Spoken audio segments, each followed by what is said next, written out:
Court for the County of Monroe, the State of Michigan is now in session. Circuit Judge Daniel White now presiding. You may be seated.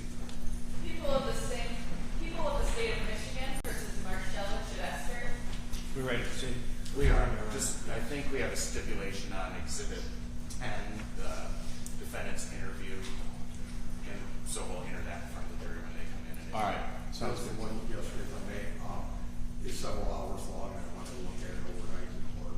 That's fine. I reviewed it, and I'll stipulate to it. No All right. objection. Okay, bring in the jury, please.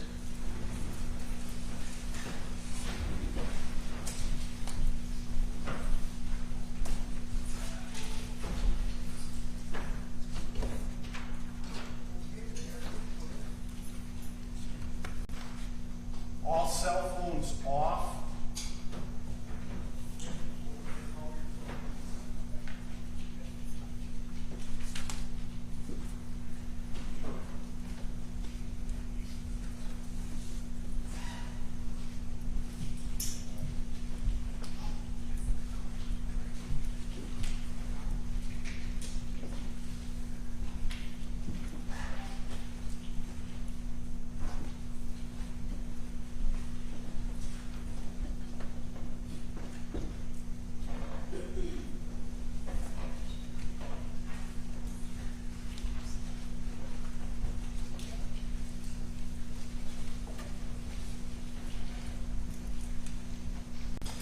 You may be seated. Good morning. Again, we all appreciate how prompt you guys are. We really appreciate it. Mr. Norton. Thank you, Judge. We had some discussion about People's Exhibit 10 yesterday. Mr. Clovis wanted to review that overnight. My understanding is he has, and we now have a stipulation to admit People's 10. We don't intend to publish it at this time. No objection. All right. People's 10 is admitted. Would you like to call your next witness? Thank you, Judge. We will call Edward Smothers.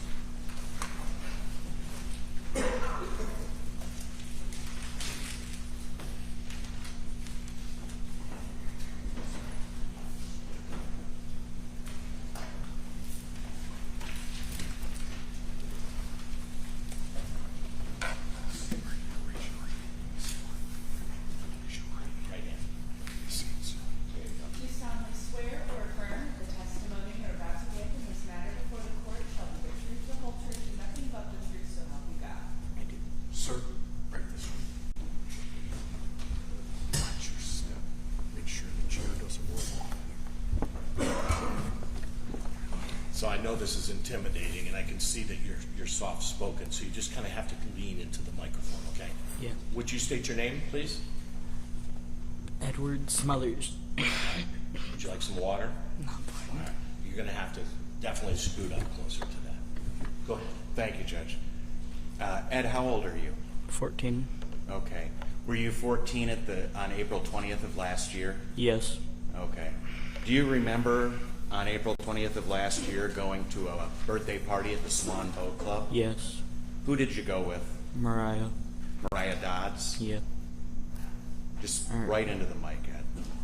Okay. Who is Mariah to you?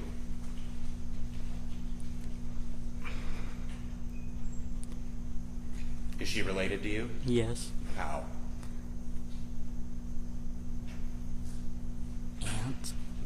Aunt. Pardon? Aunts. She's your aunt? Yeah. Okay.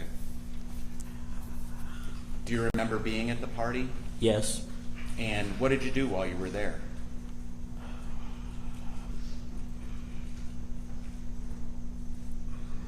Played out back for the most part.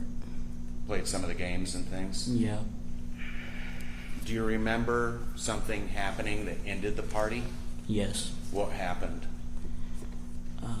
The car went through the building. Okay.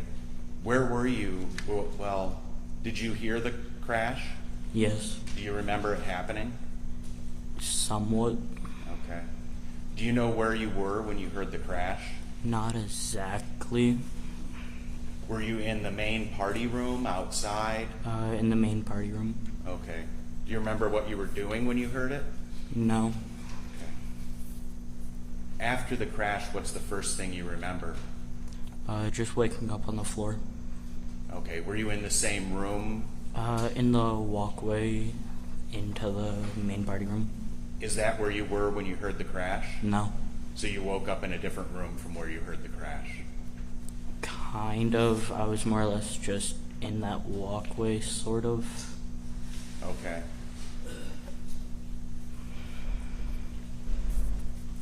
Once you woke up, you called it a hallway, like a breezeway? Yeah. Yeah.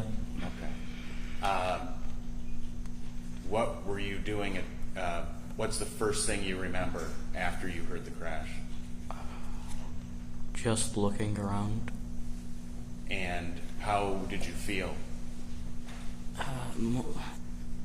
After that, I just stopped thinking and started to panic. Okay. Could you walk? No. Okay. Could you stand up? I didn't try because it hurt too. Okay. Try. What hurt? My leg. All right. Eventually, did police and EMTs and firefighters come in and help you out? Yes. Do you remember riding in an ambulance to the hospital? Yes. Is that what happened? You got taken to a hospital by ambulance? Yeah. Do you know what eventually was wrong with you? I broke my femur. You broke your leg? More or less, yeah. Okay. Did you have to have surgery on that leg? Yes.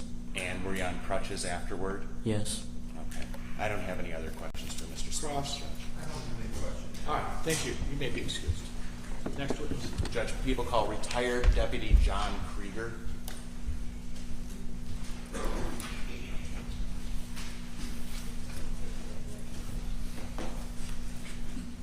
you solemnly swear or affirm that the testimony you're about to give in this matter before the court shall be the truth, the whole truth, and nothing but the truth, so help you God? I do.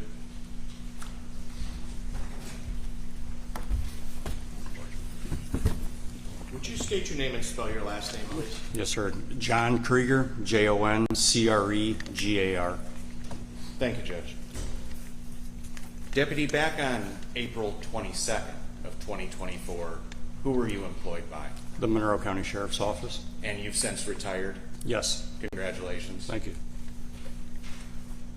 At the time, you were a certified law enforcement officer in the state of Michigan? Yes, I was. And what position did you hold in the sheriff's office at that time? Sheriff's deputy. Okay.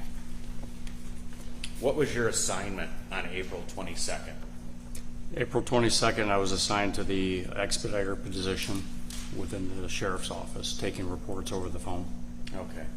Were you given a unique assignment that day? Yes, I was. What was that assignment? I was asked to transport the blood evidence kit to the Michigan State Police Lab, And where's the Michigan State Police Lab? Lansing, Michigan. Okay. So you were to drive the blood evidence, in this case, from Monroe to East Lansing. Yes, sir. About what time did you pick up the blood from evidence? Sometime around 8:30 in the morning. Okay. And you physically transported it, I assume, in a patrol car? Yes, sir. Okay. So you pick up a blood kit from evidence. It'll look roughly like this. Yes, sir. How many blood kits have you dealt with in your career as a deputy? Quite a few. I don't know the exact number. How long were you a deputy? 25 years, 8 months. Okay. Did that blood kit that you picked up from evidence look any different from any of the other ones you've dealt with in your career? No, sir. Did the box appear to be in good shape? Yes. Was there any damage to it? No. On the trip between Monroe and East Lansing, did anything of note happen? Nothing happened. Okay. Did you ever leave the car? No, sir. No stops for lunch or breakfast or bathroom break or anything? No. So the kit was in your possession the whole time? Yes, it was. Where did you maintain the kit while you were driving up there? It was on the front passenger seat of the patrol car. And you eventually made it to the Michigan State Police Crime Lab Yes, I did. and delivered it to a technician there? If I can refer to my report for the exact Sure. name.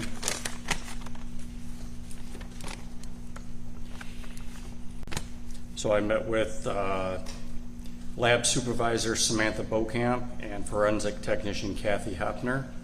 And I handed the kit directly to Kathy Hepner. Okay. And what time about was that? I want to say it was around 10:30. Okay. So about a 2-hour trip up there? Yes. Okay. No further questions for the retired deputy judge? Cross.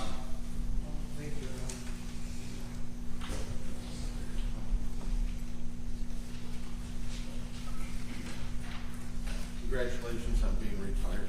Thank you. You're welcome. Deputy, when you were transporting this blood kit, did you know whose blood kit it was? Yes, sir. Okay, did it have it marked on the kit itself? Yes. Okay. And do you usually transport them, or do you usually, in your experience, it be sent by mail? It goes usually by mail, but by the evidence coordinator. Okay, and this one was sent personally, was driven up there, correct? Yes, it was. Okay. And what department with the state was it handed off to? It was handed directly to a lab technician at the Michigan State Police Crime Lab. And on the way up there, did you have it in any type of a container that would have had, like, you know, sometimes lunches have an ice pack or something in there to keep it cool or keep it cold? No. And do you know what the temperature was that day? Do you have any idea at all? I don't recall what it was. And then once you arrived, did you go there alone? Yes. And then after you took this 2-hour trip and you arrived there and you sort of handed it off, do you know what anybody did in front of you that you would have witnessed what they did with it? Not once I handed it to the lab technician. No, I don't know what they do with it from there. You get like a receipt signed? I checked it in. I signed in when I arrived there. Did you get a receipt from them? I don't believe so. Okay. And then you just you drove back to the station and carried on as a normal day, correct? Yes, sir. Okay. I don't have any other questions. Any redirect? No, thank you, Judge. May this witness be excused. Yes. Thank you. Thank you, Judge. Next witness. Judge, people call Ro Mundy.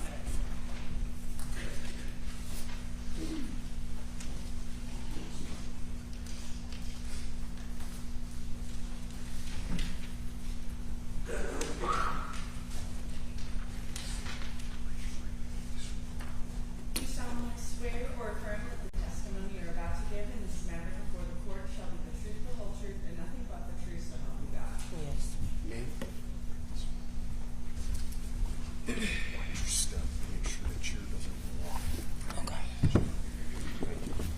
Could you state your name and then spell your last name for us? Yeah, Ro Mundy, M-U-N-D-Y. Thank you. Thank you, Miss Mundy. Miss Mundy, what do you do for a living? I'm a phlebotomist. And could you tell the jury what a phlebotomist is? Oh, I draw blood. Like, that's really In a hospital setting, in a doctor's but medical. office? Yep. In a hospital, and yeah, outpatient, all the above. Yes, whatever paramedic asks, that's where I go. Okay. Who do you work for? Paramedical, And generally out of Toledo? out of Toledo. How long have you been a phlebotomist? Over 10 years. Okay. What does one have to do to become a phlebotomist? You go to school I went for a year. Some people go for less than that. Okay. And yeah, and you get certified. You take a test and you get registered or certified. I got And- registered. And you took that test and you got certified? I got registered. I'm under the state. Yes. And that was some 10 years ago? Yeah, almost 15 years ago. Okay. And that certification has been in good standing this whole time? Yes, because I'm still working, so I stay under the regulations. Correct. Okay. Do you have to recert every so often? You take continuing education. Okay. So you need so many CE credits a year? Every month you take them. You take it certified to keep you in good standing. And you've done that throughout the length of your career? Yes. Is that Yes. Thank you. Over the course of your career, how many blood draws would you say you've done? Thousands. Okay. I mean, I do at least 90 to 120 a day. Okay. So And do you have like a nurse's schedule? You work like 3 days a week, probably? I work a lot of hours. I do a Monday through Friday for the most part, yes. Okay. 12-hour shifts, 8-hour shifts, just depending All right. on what's available. And you're mostly out of ProMedica Toledo, you said, right? Correct. But you'll do coverage shifts in other hospitals? As long as it's under ProMedica, yes. Monroe is under ProMedica, so when their schedule is low, if they put it into Toledo, we can pick up out here. And so that's what I do. I pick up here in Monroe's hospital. Is that what happened on April 20th of last year? Correct, yes. You were working in ProMedica Monroe. Yes. Through the course of your employment, did you encounter the defendant, Ms. Chidester, in this case? Yes. Why did you encounter her? It's called a legal draw for ProMedica. And we had to come down to the emergency room and draw whatever. When they call, they call it a legal draw. So we just come down and the deputy is there, and then we draw the patient. Okay. That's why I encountered her. All right. What's the difference, if you know, between a legal draw and a regular blood draw? Well, it's just deputies is there, is present. Any other draw, I don't have to have a nurse unless it's like a combative patient or something. So that's the difference. Okay. Our officer is present. Is there other paperwork that you fill out for a legal draw? Yes, it's a whole checklist that we have to fill out. And did you do that in this case? Yes. Where do you get the checklist? Well, when I come down, it's already there, but I believe that the nurses give it to the deputy, or the deputy already has it. Okay. I'm not really positive. They already have it on the station for me. Okay. So the checklist is supplied to you. Correct. You fill it out. Correct. Okay. Well, two of us fills it out. The deputy fills it out, like signs, like as a witness, but I fill it out, check everything, and yes. Is that what you're asking? That is what I'm asking Okay. you. And Ms. Mundy, I'll show you this document. Do you recognize this? I can take it. Okay. Yes. This is what's been pre-marked as Defense 16. And what's the title of that document, Ms. Mundy? The blood. I don't know if he's moving at this time. He was not. Oh, Pardon? Blood alcohol collection checklist. And is that the document you filled out in this case? Yes. Yes. And that's your signature on there? Yes. Okay. At this time, people would have moved to admit the blood alcohol collection checklist as People 16. Okay, you said Defense 16 previously. You mean People 16. Oh, yeah, I do Okay. mean that. All right. That's fine. okay. All right. People 16 is admitted. So, Ms. Mundy, could you describe for the folks on the jury, what's the procedure for doing a legal blood draw? Well, I go through this checklist and verify the officer. They state the person's name and they have an ID there present also. And then the witness or the patient I'm drawing is who they either say yes or the officer says yes, this is who the person is because they have the ID. And then So the first step is you verify Who with the the patient officer is, that the yeah. patient that you're drawing from is who the person they want you to draw from. correct. And then And you- the officer says something to the patient. Well, I consider it the patient, but yes. Gotcha. And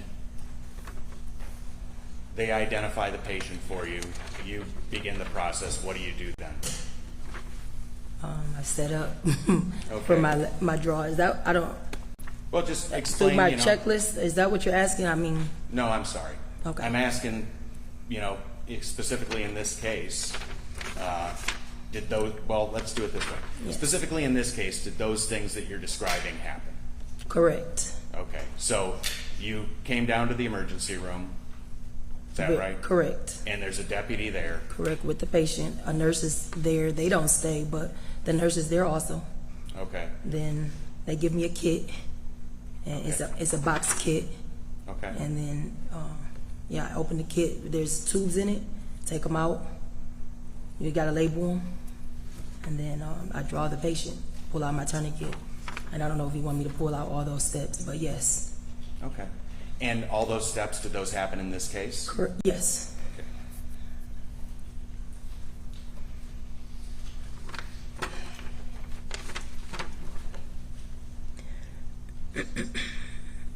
Do you recall the time of the blood draw in this case, Ms. Mundy? No, I mean, if I look back at the document, but Can you look at the? yes, it says 1635. I mean 1835, which means 635. Okay. So I think where we were at in the process was you said, I set up. So what is that process, and what was that process in this case? You just pull out a tourniquet, you glove up, you pull out a tourniquet, you pull out your needle after your tubes and everything is labeled. And the difference with a regular blood draw also is I use alcohol. In this case, I didn't use the iodine patch that comes with the kit. So you do that. I have the iodine, and then I have the gauze. I go over to the patient, I draw the patient. Okay. And you draw the patient into the tubes provided in the kit? Correct. Do you inspect the tubes before you do the draw? Well, yes, for the most part, yes. They're not expired is what I'm looking for. Okay. Because you have to label them? Correct. Okay. So you get pretty up close to them? Yes. Is there a preservative in those tubes? Yes. Was there a preservative in those tubes in this case? Yes. So when you set up, you said you use a tourniquet, some gauze. What's the item called The vacuum container is a vac. The vac needle. You know, Right. it's just It a goes needle right into the. to the arm, Okay. into the vein. Is what I yes, into the vein. Okay. You put the tube onto the vacuum and push it in, and blood pulls out. It's a pre-vacuum tube.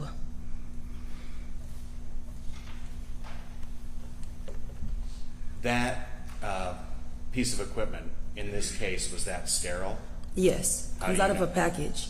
You open a package every time. If anything's open, we discard it. You know, so yes, it comes out of a package tube. I mean, a package. Okay. Open it and pull the needle out. Before I draw, I take a lid off of the actual needle, and that's not until I'm ready to actually draw the patient. Okay. So that's a sterile instrument that comes out of a sealed package? Correct. And that's what happened in this case? Yes. And you already said you cleaned the I'm going to say it wrong. The patient's arm. Yeah, with with iodine. Yeah, but the location that I was going to draw it correct. So once you're all set up, you set up the patient for the draw. What do you do? Tie the tourniquet. Okay. Yeah. And then what? Yep, feel for the vein. Once I know, I wipe her arm, wipe the patient's arm in this, and then I draw the blood. Put the needle in, put the tube on, and the blood pulls out. What do you mean by pulls out? It sucks. It's a pre-vacuum tube, so it sucks into a needle. So So in other words, you've got the contraption set up on the arm. It's a tube with a vacuum in it. yes, the tube is correct. And so when you place the tube on the needle, It shoots into the it just fills. yes. And did that happen in this case? Yes, You put the tube on the needle and it just filled. yes, it fills up. Correct. What does that tell you about the vacuum? That is a seal. Nothing's broken. There's no fault in neither the needle or the tube itself. So if you put a tube on there and it didn't fill, what would that tell you? It means it's not vacuumed. Would you use that I tube? wouldn't use that. They would have to give me another tube at that point. Okay. Start the draw over, pretty much. Gotcha. But in this case, the tubes just Everything filled. filled. There's 2 tubes that was needed to be filled, and both tubes filled with no problems. And you did that for 2 vials. Correct.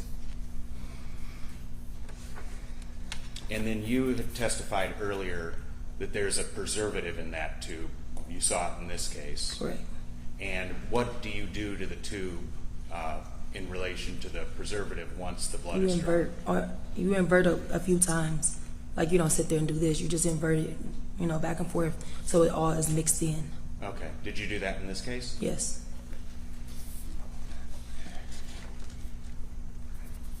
And both of these tubes, they were drawn in accordance with the procedure on the checklist, Correct. and they're drawn in accordance with standard medical procedure. Correct. And you said you filled out the labels on the tube. Yes, After you get done, you take a look at the labels and you confirm that? correct. And those were both, in this case, labeled with the name of the patient, Yes, the date, date and time. and your initials? I believe his initials, it's not my signature. Signature's on this paper, so yes. Okay. And you did that right in the room, correct? Correct, Right with the defendant next to you? yes.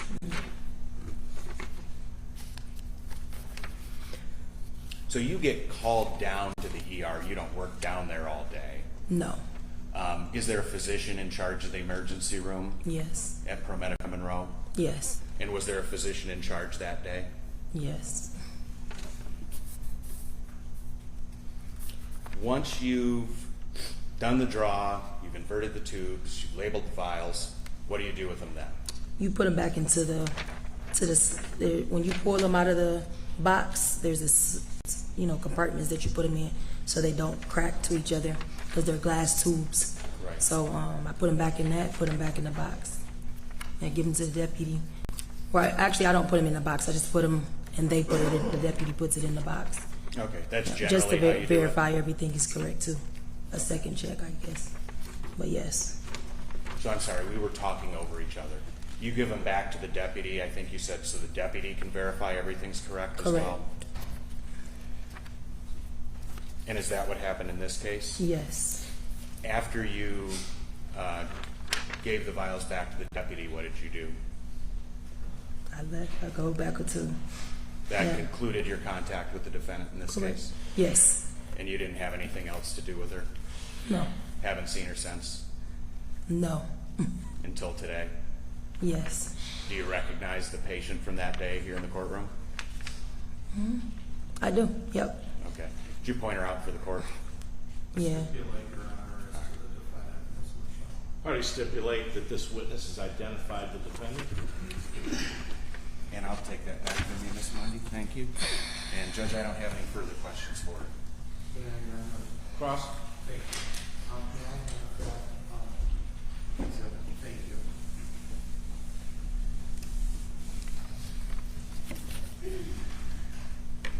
Ma'am, my name is Bill Colovis, and I represent Ms. Marshella Chidester, the defendant in this case. That's why I'm sitting next to her, okay? Okay. All right, thank you. We've never had opportunity to talk, you and I, or discuss this case, am I correct? Correct. Okay, thank you. Have you ever talked to anybody at the Monroe County Sheriff's Office or the Monroe County Prosecutor's Office prior to this moment? Yes. Who have you talked to? I believe his name is Ken. I'm not really positive what the name I is. apologize. Did you say Ken? I believe. I may be wrong. I don't know what the. This is, if there's not more than Okay. two, this is Mr. Ken Lorraine. Okay, that's Do you who I think talked you to, spoke with Lorraine. him? Yes. Okay. When did you initially speak with him, if you recall? Any time period, like, April of last year, April, February No, of just this year? it was this year that I spoke to anybody. Okay. And what was the discussion that you had? Pretty much just being made aware that I will be that I have to come and testify in this. That you may testify or That be I a may, witness, yes, sort of? that I may be subpoenaed for this. Did you ever talk to him this morning? This morning, no. Have you talked to anybody from the prosecutor's office this morning? Yes, they called to make sure I was here. I'm sorry. They just. I'm sorry. Who did you speak with? I don't know. Whoever it was the prosecutor. Said they were at the prosecutor's office. I can't recall the name. They just said Monroe's number came through my phone to make sure I was here. So when you arrived in the building, you went up to the third floor to the prosecutor's office? Well, yes. Okay. I only made it off the elevator. They were waiting for somebody was waiting for me They were waiting for you when you came in the building? to walk. Yes. Okay, to so walk you me went over. to security or the metal detector Yes. and then they met you? Yes, Okay. Was it one person or two? just one person. Okay. Was it a lady? It was a guy. He's not. He said he had. I didn't know his name either. He just said he was in the prosecutor's office. So Okay. the deputy had him walk me. To show me where I was supposed to be at this morning. Okay, so he walked you to the courtroom here, outside the courtroom? walked, well, was it Michelle? Is this the lady that just walked me in, Michelle? I'm not recalling nobody's It's name. okay, take your time. I wasn't there, we weren't there. Yeah. I just like to find out how you. A make male, it right. the officer said something, came up the elevator with him, and so he can direct me where I'm supposed to go. Okay, and then you talked to a person you believe is named Michelle? I believe so. I believe that's who just Okay, walked me and in, where did you meet her? off the elevator. Well, yes, in the prosecutor's door.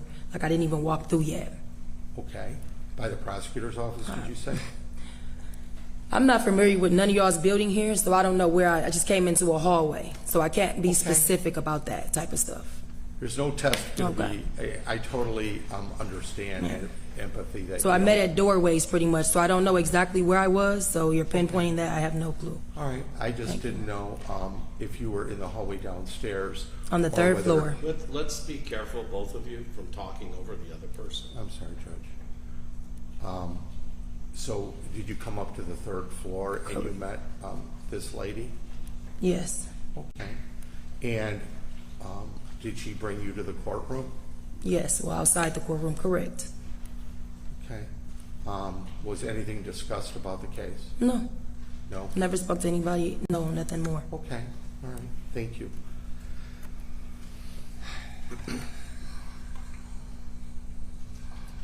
Now, you stated that you work for the hospital, correct? Correct, And you still work for the hospital, correct?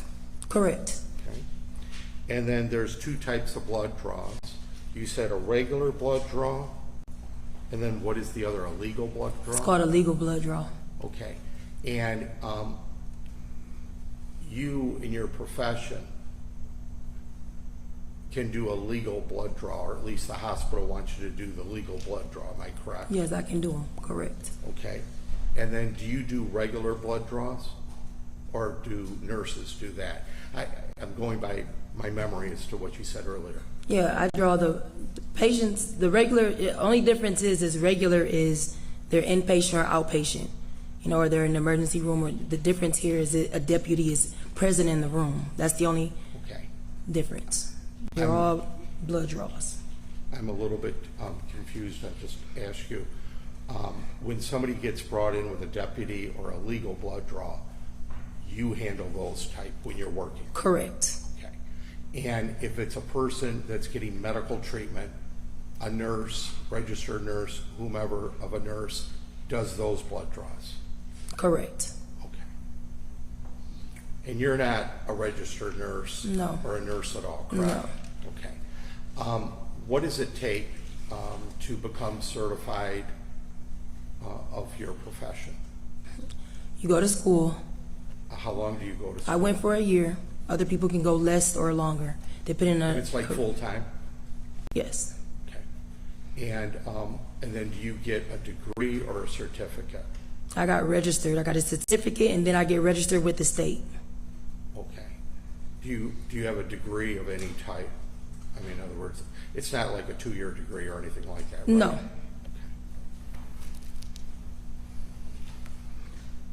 And you received that certificate or license about, did you say, 10 years ago? Yes.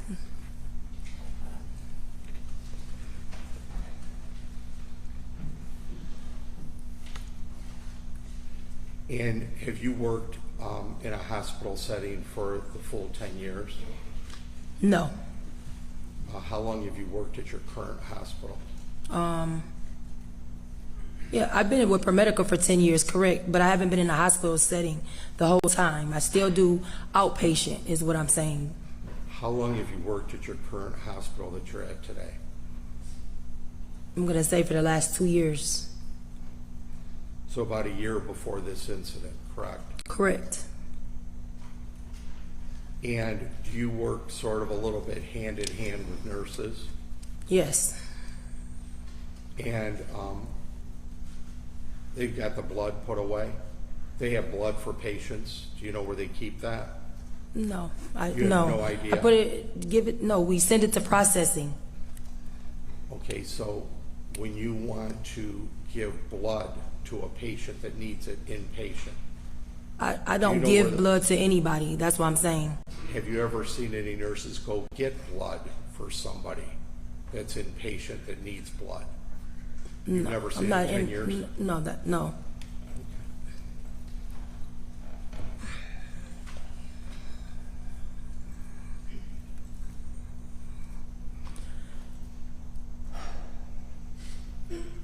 Do you remember, this happened April 20th of last year, 2024. Do you remember all the details of this specific incident of you working and drawing blood with my client? For the most part, correct.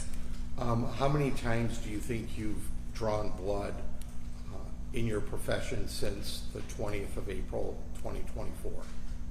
At least over 5,000. 5,000 within the since- year, correct. Okay, 5,000 since April 20th of 24. Of 24, at least. That's amazing. I mean, it's a comment, but it's amazing. 5,000. And you remember each and every single one? No. The you said that, well, do you remember specifically in this case, that day, looking in the tube to see what was at the bottom of the tube? Not at the bottom of the tube, it's throughout the tube. It's like a Do you spread. remember specifically looking at it in this case on that date? Yes. I look at them, yes. Do you keep notes? No, You just go by your memory, right? correct. And when you said that you invert the tube, is that what you said? Invert, correct. Okay. And when we saw the video, we saw a video yesterday, Okay. and I believe it showed you that you inverted or you tilted it once or twice. Would that be correct? Correct. So the video's not a lie. The video is true. That's exactly what happened, correct? That I inverted, is that what you're asking me? That you inverted it, and it looked like once or twice. The jury would have seen it, but once or twice. Would that be true? Whatever's in the video, correct. Right. I haven't seen the video, so I don't know. Thank you. Thank you.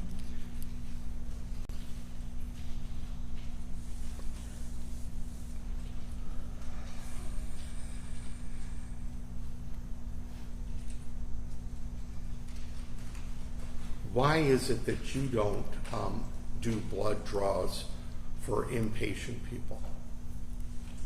The emergency room, I do it for inpatient. I don't do it for the emergency room. You do it for the emergency room. I thought No, that, let me just, you stated earlier, if I heard it correctly, was that only when there's a legal blood draw, an officer comes in with somebody with a warrant search, that's when you do a blood draw. Is that correct? I do a blood draw in in the hospital. I do inpatient, right? When they call, I come down to the emergency room because that's where they're at. I don't do emergency room. There's a nurse in there that does that. I'm a little bit confused. I apologize. Please don't get upset or nervous or mad. You said that you only do blood draws when it's a legal blood draw and an officer is involved. Is that correct? That's considered a legal draw, yes. Is that correct? Yes, Okay. Now, there's other blood draws in the hospital, correct? correct. Whether it be emergency or on the third floor, somebody in there, right? Yes, Okay. Do you do blood draws to other people other than the legal blood draw? yes. Okay, because I thought earlier you had said you only do legal blood draws and nurses do the other blood draws. Am I wrong on that? The nurses do the emergency room blood draws. I do inpatient at the hospital. So I do the people on the floor and the actual floors. I do not come into the emergency room. The only reason I come into the emergency room is for a legal draw or for a patient that a nurse cannot get. Other than that, the nurse gets their own blood in the emergency room. Okay, so you don't just do legal blood draws, you do blood draws all the time everywhere. Yes. I totally misunderstood it. I didn't mean to get you worked up.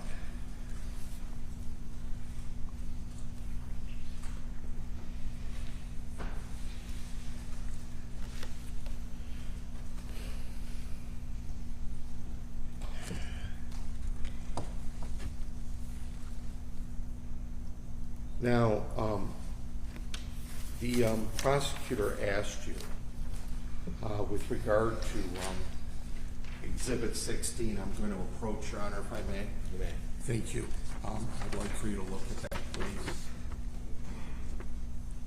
Have you had a chance to review it?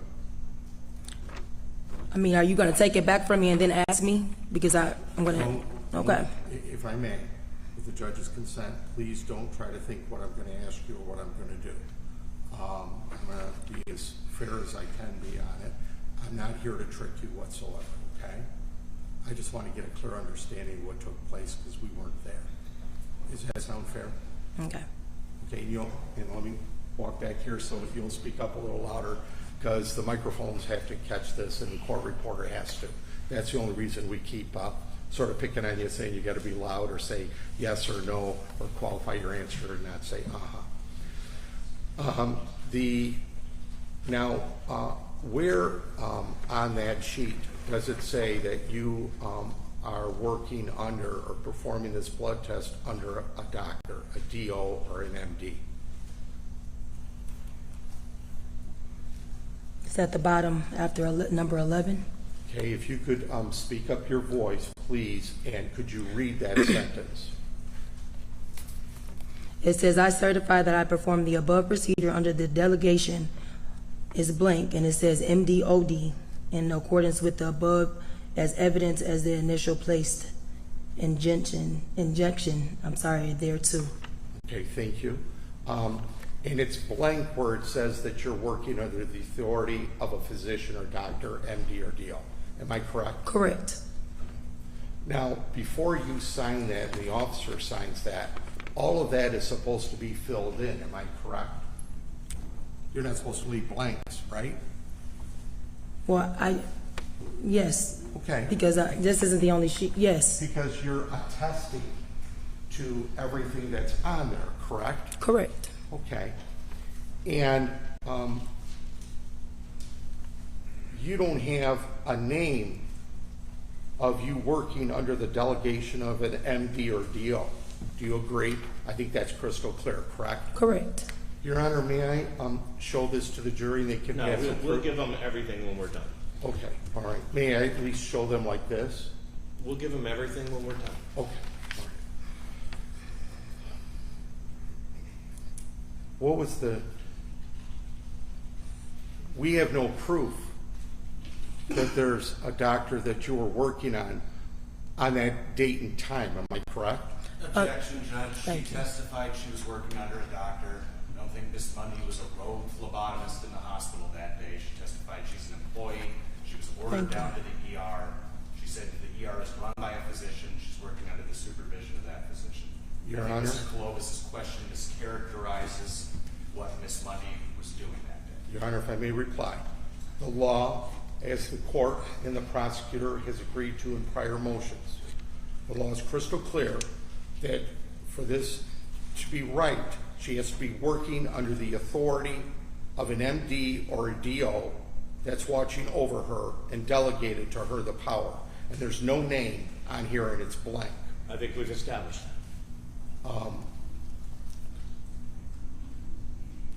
I don't have any questions. All right. Thank you, Judge. Can I have that? Oh, yes. Redirect. Thank you, Judge. Just briefly.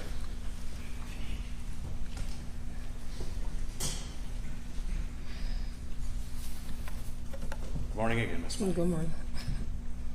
Miss Mundy, have you ever worked in a hospital setting not under the authority of a physician? No. Objection, Your Honor, as to what she did a year before, a day before. It's this date and time that's important and relevant. I think this She is never covered. was- Hang on a second. Mr. Ryan, go ahead, finish, Mr. Walker. Oh, if she runs a red light every day, that day doesn't mean that she didn't run a red light or she did run a red light. We don't look at those days. We look at what's relevant, and that's this date and time. Response. I think this date and time that we're talking about is covered in ever. I agree. The objection is overruled. It's a procedural issue.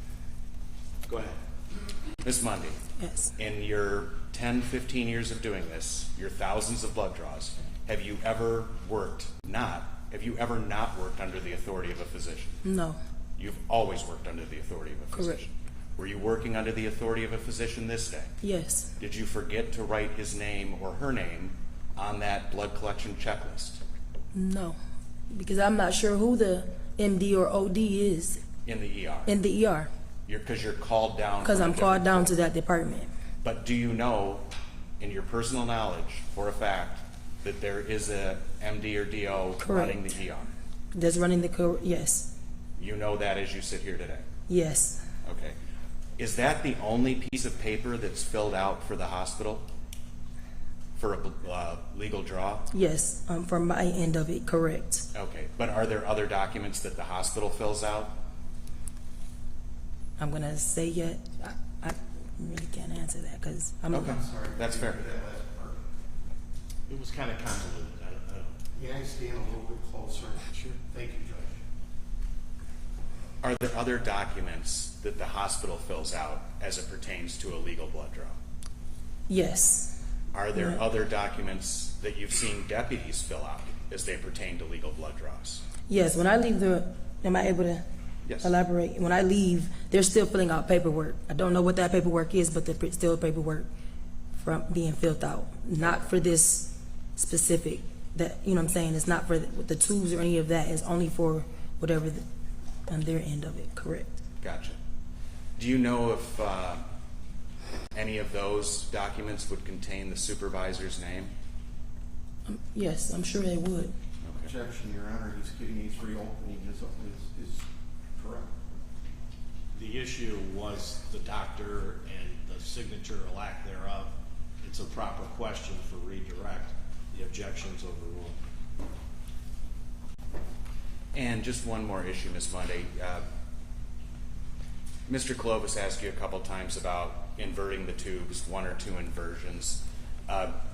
You've done this, you testified thousands of times. Correct. Do you have kind of a typical way that you invert a tube after you do a draw?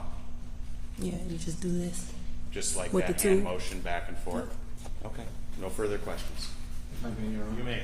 Thank you, Judge.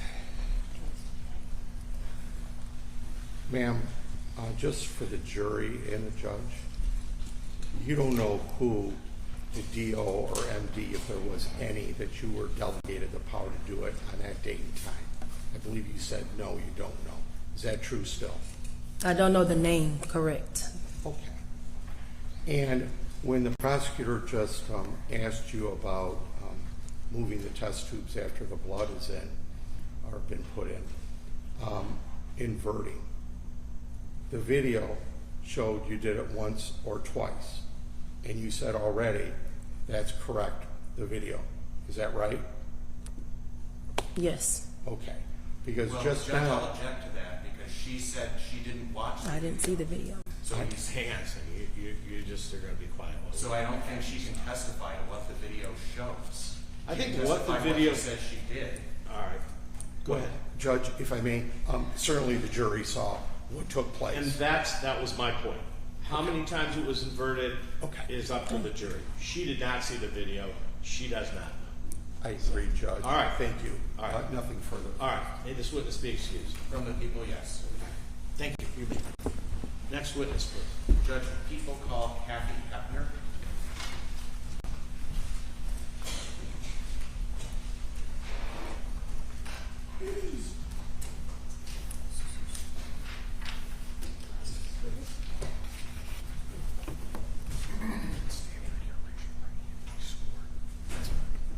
Do you solemnly swear or affirm the testimony you are about to give in this matter before the court shall be the truth, the whole truth, and nothing but the truth, so help you God? I do. Ma'am, why don't you stop and make sure the chair doesn't roll off? I got the chair. Would you state your name for us and spell your last name, please? My name is Kathy Hepner, K-A-T-H-Y, last name H-O-E-P-P-N-E-R. Thank you. Thank you, Judge. Ms. Hepner, where do you work? I'm a forensic technician assigned to the Michigan State Police Lansing Forensic Lab. Pardon on the last part? Sorry. I'm assigned to the Forensic Science Division Lansing Lab. Okay, Lansing Lab is what I missed. To be a forensic technician at the forensic lab, what kind of education does one need? It requires an associate's degree in a hard science such as biology, chemistry, like that. Do you have an associate's degree in a hard science? I have a bachelor's degree in biology from Central Michigan University. Okay. How long have you worked at the crime lab? I have worked there since August of 2023. And Ms. Hepner, did you prepare a curriculum vitae and give it to the prosecutor's office in this case? Yes. I'm going to show you this document that's been marked People's Exhibit 17. Does this look familiar to you? Yes, it does. Is that a copy of your resume? Yes. And you provided that to the prosecutor's office upon request? Yes, I did. And is that a fair and accurate representation of your experience in the field of forensic toxicology and being a forensic technician? Yes. Judge, people would have moved to admit Ms. Hepner's CV as People's 17. No objection, Your Honor. People 17 is admitted.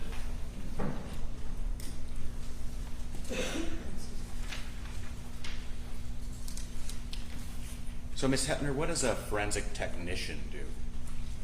In the toxicology unit, a forensic technician is responsible for receiving, opening, cataloging the tox kits that are received daily in the lab.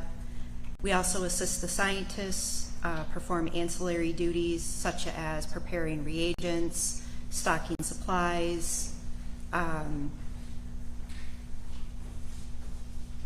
emptying biohazard duties as needed. Okay. And that was your job, that was your assignment on April 22nd of last year? Yes, it was. Were you working that day? Yes, I was. Did you receive a specimen that brought you here to testify in this case? Yes.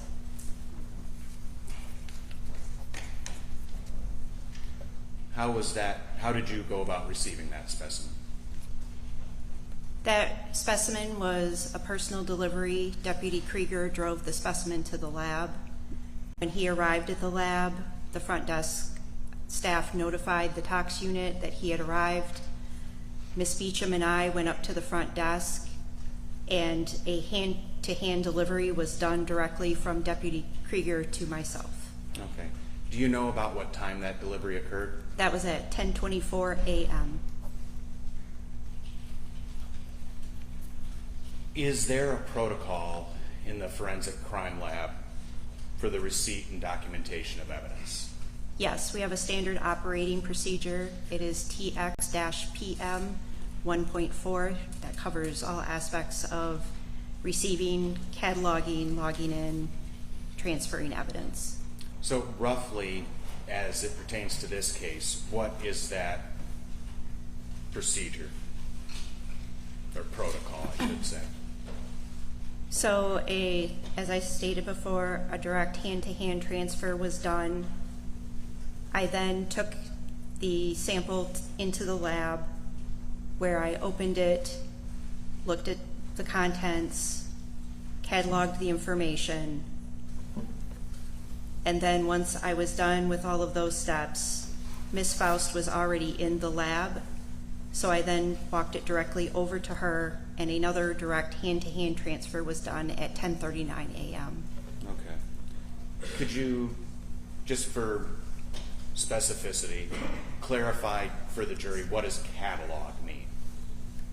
So when I first took the kit back to the lab, I inspected it to make sure that it was sealed, that there was no damage, everything appeared normal.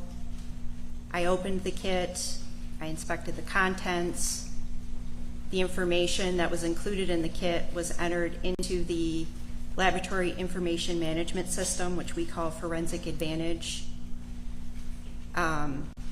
The tests that were requested were assigned. The evidence and the paperwork was all assigned a unique lab identifier that stayed with that evidence and that paperwork throughout the entire process. I guess that's about it. Okay. So I'm going to hand you a Well, first of all, do you recognize this item? I do. What is this? That is the standard toxicology kit. Have you seen these before? Yes, Many times? well over 1,000 times. I'm going to hand you this.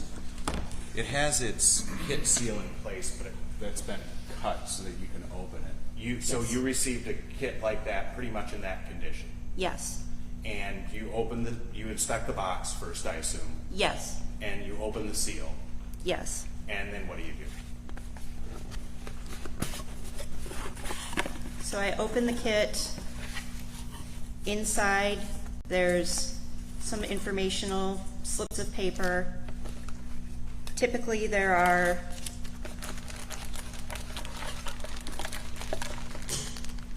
two 10-milliliter gray top blood tubes, two small screw cap bottles in case urine is collected, the cardboard holder that the tubes are placed in a plastic bag in case they're damaged. There are alcohol prep pads. There are labels for both the bottles and the tubes. And then there is what is called the FSD 93. This is paperwork that is filled out. There's 3 sections to it. The top section is for the investigating agency's information. The middle section is the subject information, and then the bottom portion is filled out by the phlebotomist and states the medical facility, date and times that the blood was drawn.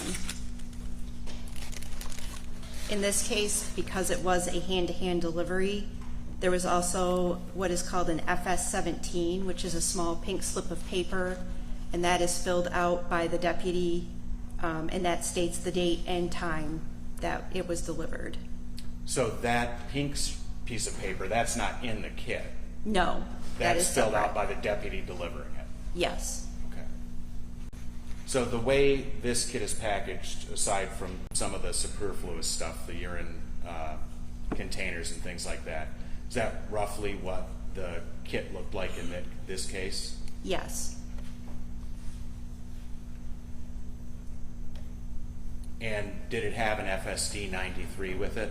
Yes, it did. And was that filled out? Yes, it was. Were the tubes labeled? Yes, they were. And what do you do in regards to the labels on the tubes with the FSD 93? I compare the information on the tubes to the information on the FSD 93 to make sure that everything matches. If there is any discrepancies, those are noted in the case comments. And if information is missing or doesn't match, we will reach out to the investigating agency.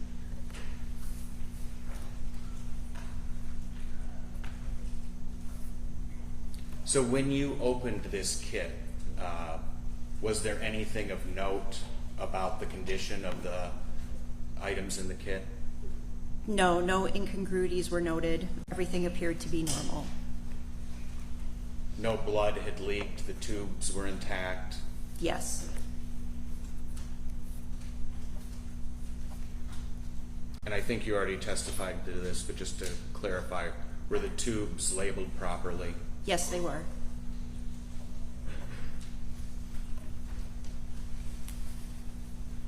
Did you follow all applicable lab protocol for this sample? Yes, I did.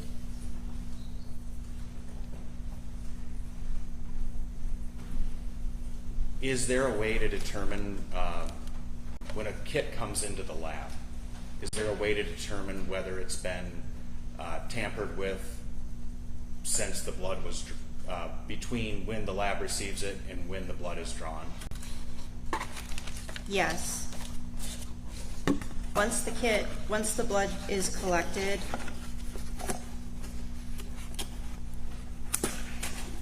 the officer places what's called the kit shipping seal on the box. That is typically initialed and dated. If the seal obviously is cut, or if you attempt to peel the seal off, it will leave a marking on the box that says void. Okay. And the kit you received in this case, was it still sealed? Yes, it was. And I think I already asked you, there was no damage to the kit. No, there was not.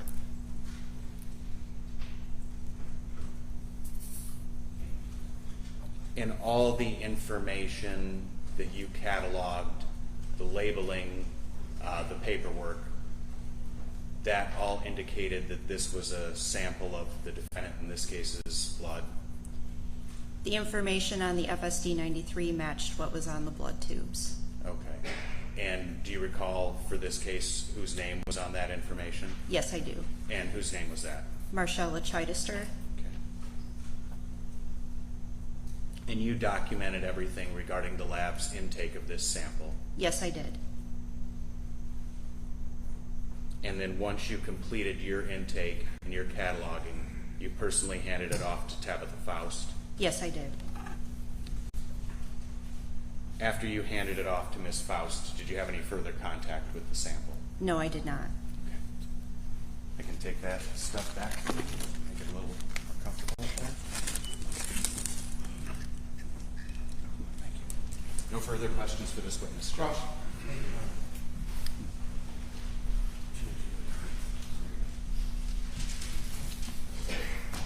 Ma'am, my name is Bill Clovis, and I represent Ms. Chidester, the defendant in this case. Okay? Yes. All right. And I ask you, and you've done a great job, if you could keep your voice up there, okay? Okay. Thank you.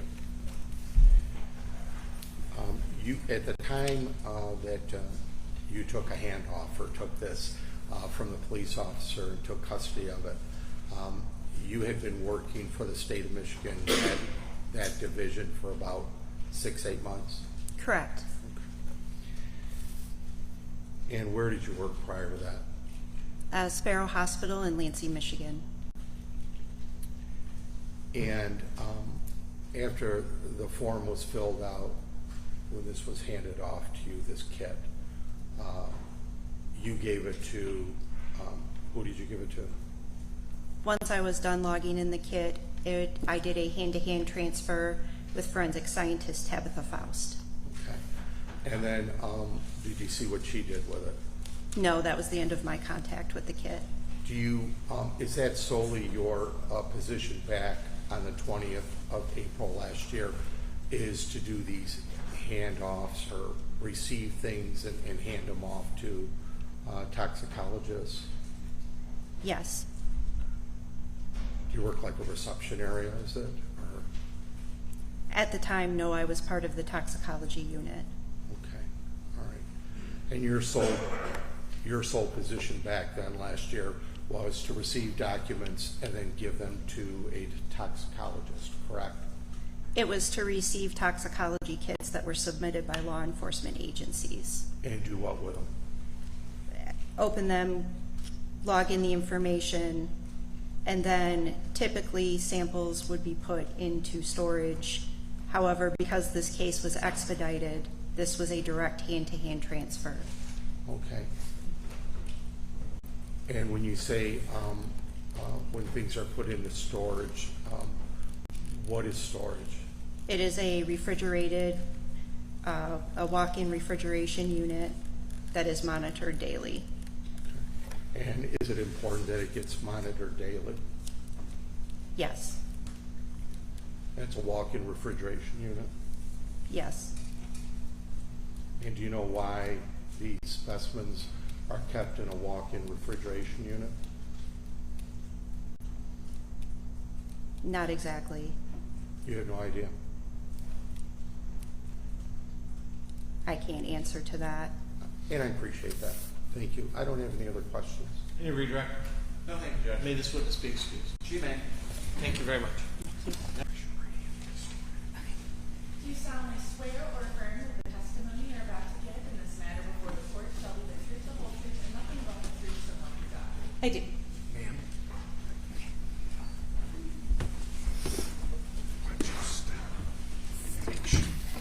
Make sure the chair doesn't move off.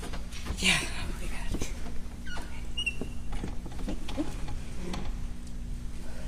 Would you state your name and spell your last name, please? Yes, my name is Tabitha Faust, F-A-U-S-T. Thank you. Thank you, Judge. Morning, Ms. Faust. Good morning. Ms. Faust, where are you employed? Currently, I am a forensic scientist with the Michigan State Police Crime Lab in Lansing, Michigan. How long have you been in that role?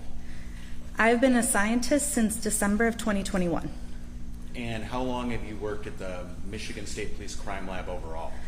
Overall, it's been since May of 2018. I started as a forensic technician and then was promoted to scientist in 2021. Prior to your employment with the lab in 2018, did you have any previous employment in your field? It was related. I worked for the DEQ in the water lab, so it was a laboratory, but it wasn't a forensics lab. Okay. Ms. Faust, is the Michigan State Police Crime Laboratory an accredited lab? Yes, we are. What does an accredited lab mean? So having an accreditation means that an outside agency comes in and they basically do different audits and they make sure that we are following our policies and procedures like we say we are, and that they meet the standards of the scientific community. And who performs the lab's accreditation? So we are accredited by an association called ANAB. What does that stand for? So the A is actually another acronym, that's ANSI, National Accreditation Board, and ANSI is the American National Standards Institute. And were you so employed on April 22nd of 2024?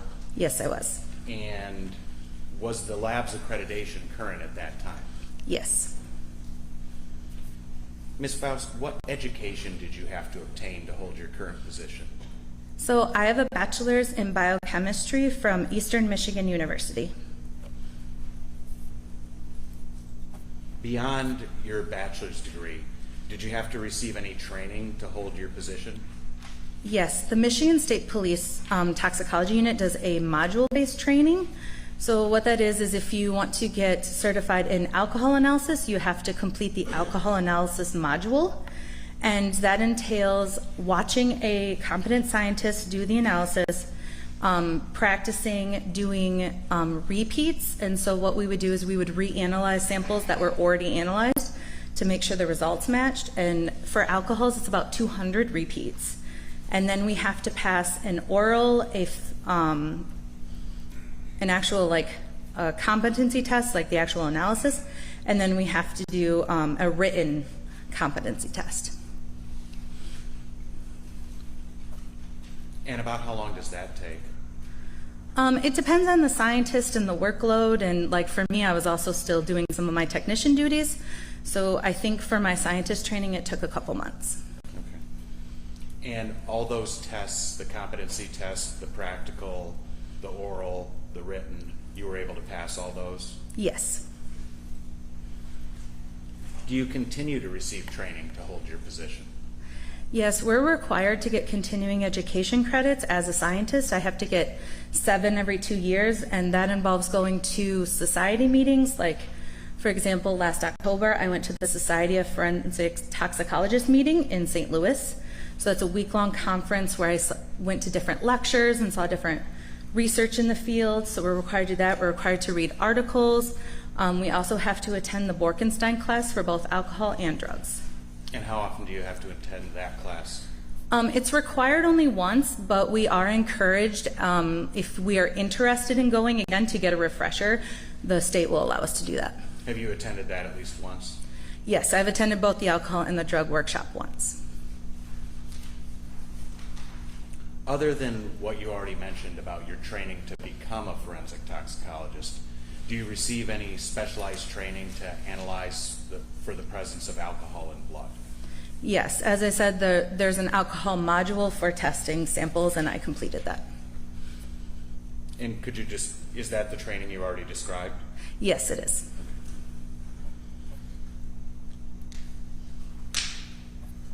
And outside of what you've already described, do you have any requirement to maintain your current position, to attend continuing education? Yes, as I said, we're required to do the continuing education, but we are also required to do proficiency tests every year. And what that is that an outside agency will send us a sample of blood with a known alcohol, but we don't know what the result is. And so we test it, report it to the outside agency, and then they let us know if we are correct with our results. And that's once a year you have to do that? It's once a year we have to do some form of proficiency test because like I'm certified in multiple analyses, so I don't have to do every analysis every year. It's every 5 years for every analysis I'm competent in. Since you brought it up, what analysis are you competent in? So I am competent in alcohol analysis, THC, our low dose or LC drugs of abuse panel, and our gabapentin panel, and our preliminary drug screen. Okay. Prior to the date in question here, had you ever tested a blood sample for alcohol? Yes. About how many times prior to April 22nd, 2024? I stopped counting after about 12,000. Have you ever testified before, Ms. Faust? Yes, I have. Have you ever been qualified as an expert in forensic toxicology in the state of Michigan? Yes, I have. How many times, if you know? I've been qualified as an expert 22 times. Okay. Is that all the times you've testified? No, I've testified a total of 38 times in court.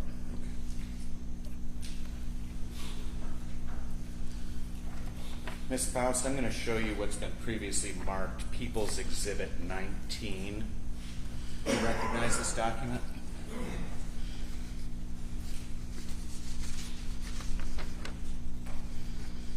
Yes, this is my curriculum vitae or CV. Is this a fair and accurate representation of your qualifications as a forensic toxicologist? Yes, it is. And you prepared this? Yes. And you submitted it to the Monroe County Prosecutor's Office at our request? Yes, I did. Judge, move to admit Ms. Faust's CV as People's 19. No, Judge. Plaintiff's 19 is admitted. People's 19, I'm sorry. Judge, at this time, I'd move to qualify Ms. Faust as an expert in forensic toxicology. Mr. Clemens? I'm sorry, Judge. My client's He moved for the admission of her as an expert in forensic. Yes. All right. Court determines that this witness is in fact an expert in forensic toxicology. Thank you, Judge. Ms. Faust, turning your attention to April 22nd, 2024. Did you receive a blood specimen that brought you here to testify in this case? Yes, I did. Do you know how that specimen was delivered? Specifically to me, it was hand-delivered by our forensic technician, Kathy Hepner. Is that typical of a blood specimen to be delivered to you by a technician? It is a little atypical. Most of the time it goes into storage before being analyzed for alcohol, but this case had a rush on it, and so it was hand-delivered to me so I could prepare it for alcohol analysis right away.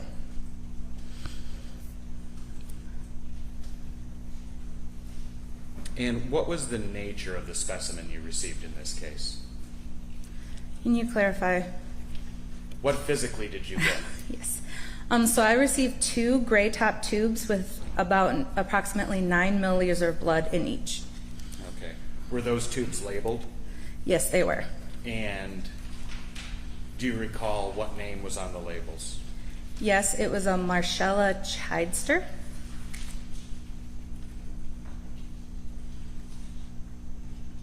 And did that match all the intake documentation with the tubes? Yes, it did.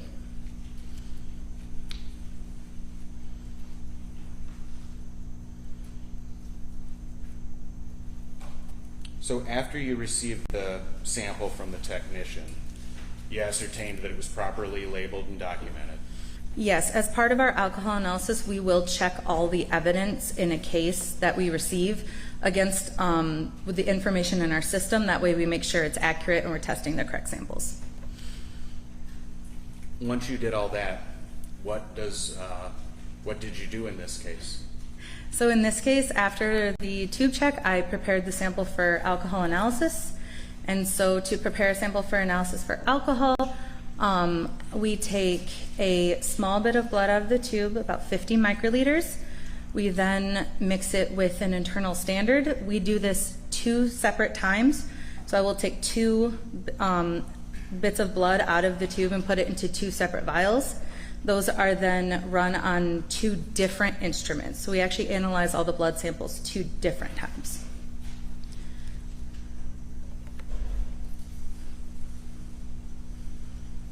So you're running 2 tests simultaneously on the same sample? Yes, we will prepare the sample for analysis twice because we have what we call GC 19-1 and 19-2, which are 2 separate instruments that we run on. Okay. Those instruments, are those calibrated and tested prior to you running samples? Yes, I prepare a calibration curve with every alcohol batch I run, so it is calibrated every single run. Is there anything else to describe about the method the Michigan State Police Crime Lab uses to test blood? So the method itself is called headspace gas chromatography, and what that is the sample is in the vial is heated, and the air above it is what the instrument actually samples, and it's run through a column, which is just a special tubing. That tubing then separates the compounds. We actually look for 4 different alcohols, and then the detector at the end will quantify and tell us how much of each compound is in that sample. And do you have experience using this method? Yes. How much? As I said earlier, thousands. So it's the same method every time? It is the same method every time. And all the experience you've gained with this method, this has all been at the Michigan State Police Crime Lab? Yes.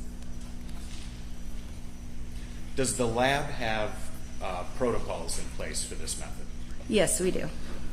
And what is the protocol for using this method? So the protocol is named determination of ethyl alcohol in samples, and that protocol is used to try to standardize as much as possible how all the alcohol analysis that is done by the Michigan State Police is done the same general way every time. Why do you have that protocol? As I said, it's to standardize how the tests are run. There may be subtle differences between scientists, like if you're left-handed, then you're going to pipette with your left hand. But in general, the method and how the samples are analyzed are the same throughout the entire toxicology unit. And in this specific case, did you follow that protocol? Yes, I did. As best you can in layman's terms, can you describe further the method and modality you use to analyze the blood?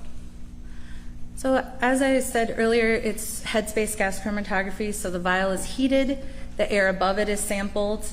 Our instruments actually have 2 separate columns, and so this is done in each instrument twice, and that gives us 2 results per instrument, so we do get a total of 4 results.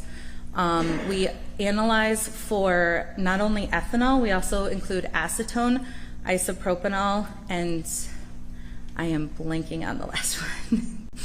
Another type of alcohol? Methanol, that's what it is.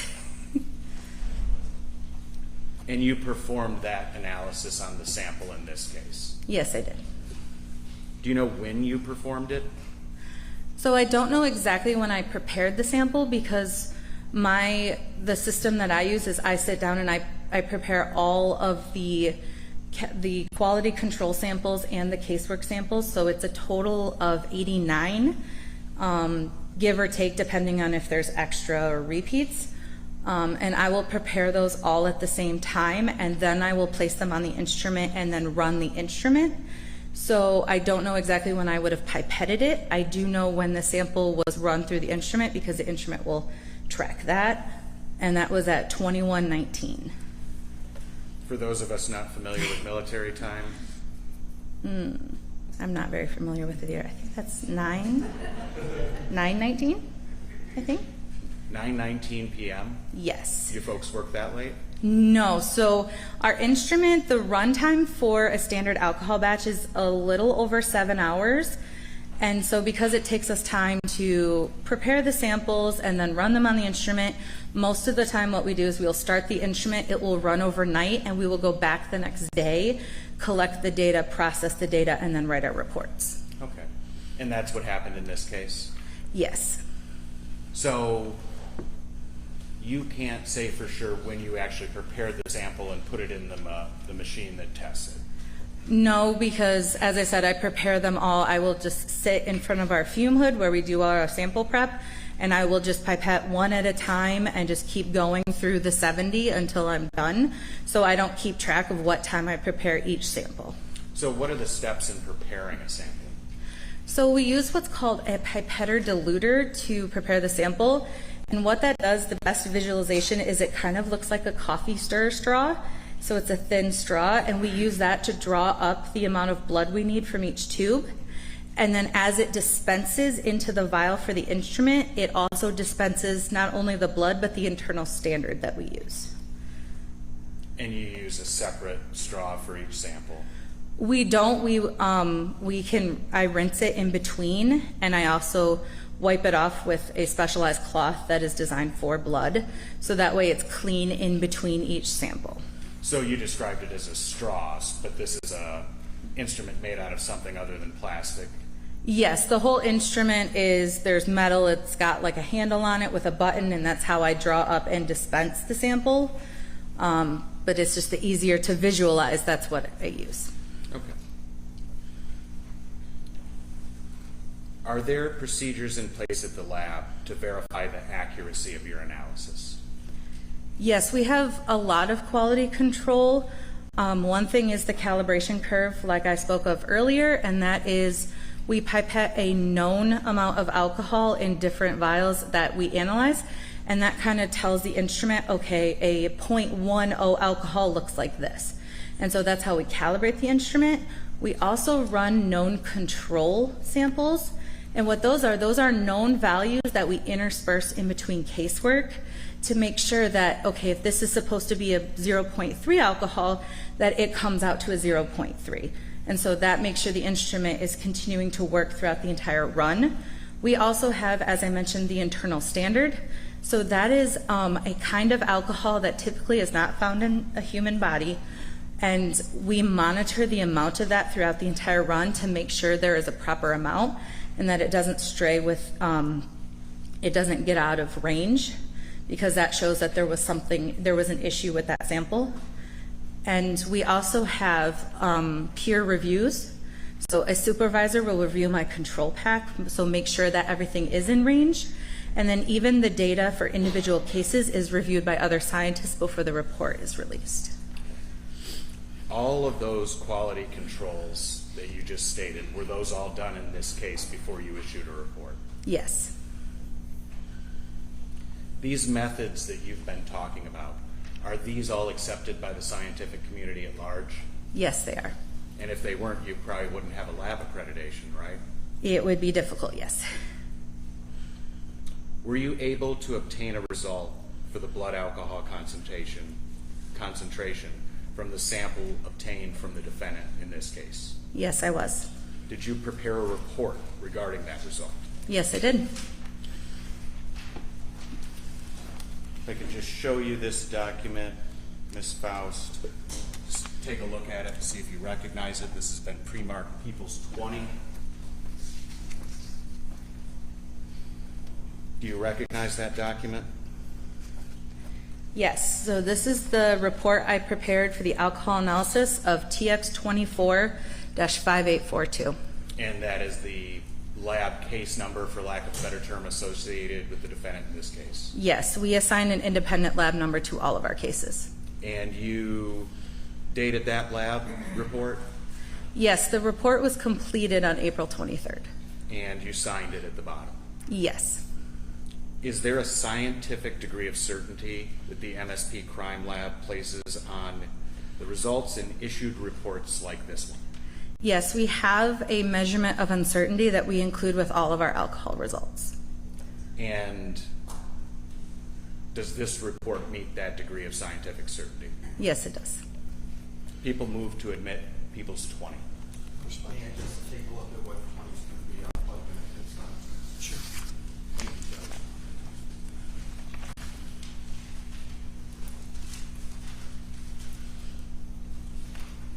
No objection, Your Honor, that's a report that you People's 20 is admitted. And Ms. Faust, I'll hand that back to you. If you could just read into the record the results of that report that you obtained from doing a blood alcohol concentration analysis on the defendant's blood. So my result was 0.180 grams of alcohol per 100 milliliters of blood. So what folks would commonly refer to as a 0.18. Yes. Do you know what the legal limit for alcohol is in the state of Michigan when operating a motor vehicle? 0.08. Thank you, Ms. Faust.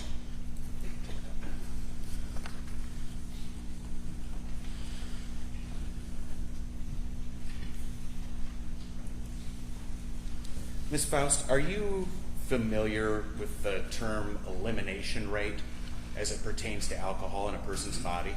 Yes, I am. And just explain to the jury, if you could, what is that?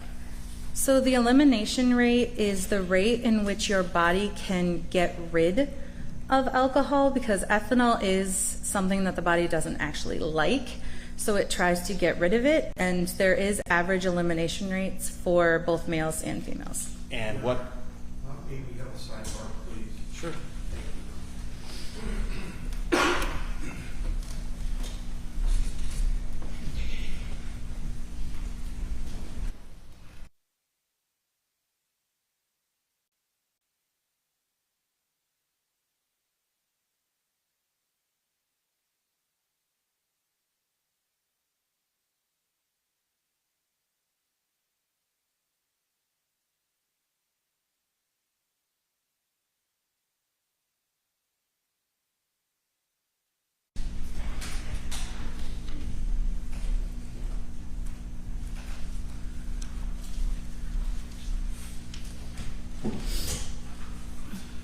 So, did you conclude your answer that what elimination rate is in the body? There's a little more I would like to add. Sure. So the elimination rate is per an average person, but there's a lot of factors that go into it that can change it. Like if the person had eaten, the person's height, weight, things of that nature will affect the rate per an individual. So this is, but there's an accepted number in the scientific community for what an average elimination rate is. Yes, there is an average elimination rate. And there's one for men and one for women. Yes. And Ms. Faust, do you know what the average elimination rate in an adult female is? Yes, that is 0.018 And that's per hour? per hour as the average. But you can't testify specifically to what it would be in this case. I cannot testify to an individual's elimination rate, especially because it could change depending on the day.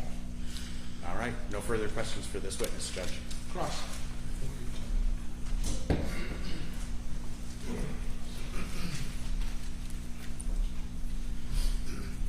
Excuse me, I'm going to do one big cough. Excuse me.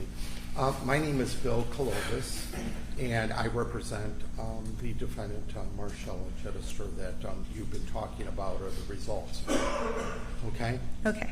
And you've been speaking up wonderfully. If you could just keep that up for all of us and the recorder. Okay? Okay. All right, thank you. When you were talking about the elimination rate, for whatever reason, it's based upon, and I think you went through this, somebody's height, weight, did they eat, what did they eat, how long ago did they eat, and things like that, correct? Correct. There are many factors that go into it. All right, and to say a number would be almost, well, you would be guessing on a certain individual, right? Unless you took that all into consideration and figured out the best you could. As I stated, it's just an average that for an adult female. So it's just an average of many people over many studies. It could be somebody, weighing 200 pounds, somebody weighing 90 pounds, and they're just taking an average, correct? Correct. Okay. Somebody that ate, somebody didn't eat, taking an average, right? Correct. Okay, thank you.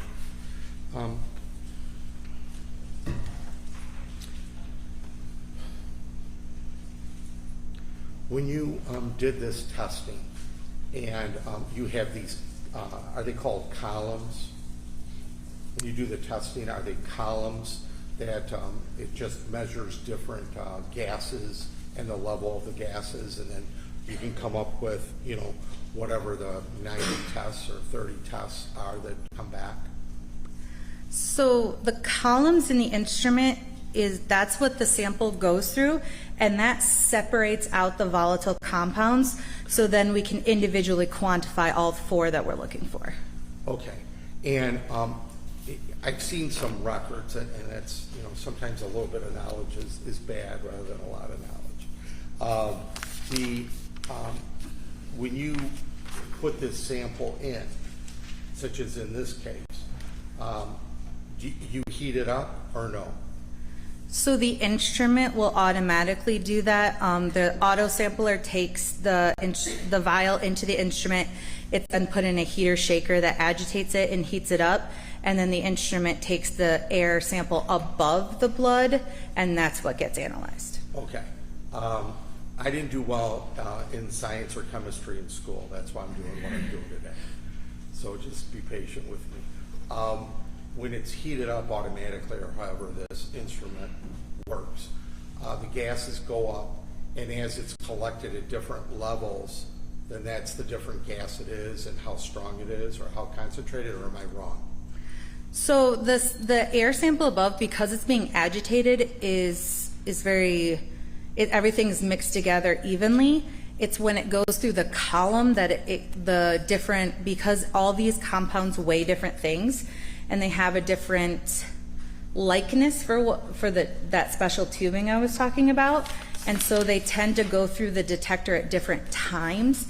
And so we know that ethanol comes out at this time and methanol comes out at this time, and so we measure what the detector picks up. And so what the detector will do is if it has these compounds, it will make an actual graph that looks like a peak. And that's what we then measure to find out how much of that compound is there. All right, thank you. I'm learning. Thank you. All right. So I want to just show you, I'll show the quiet for a moment.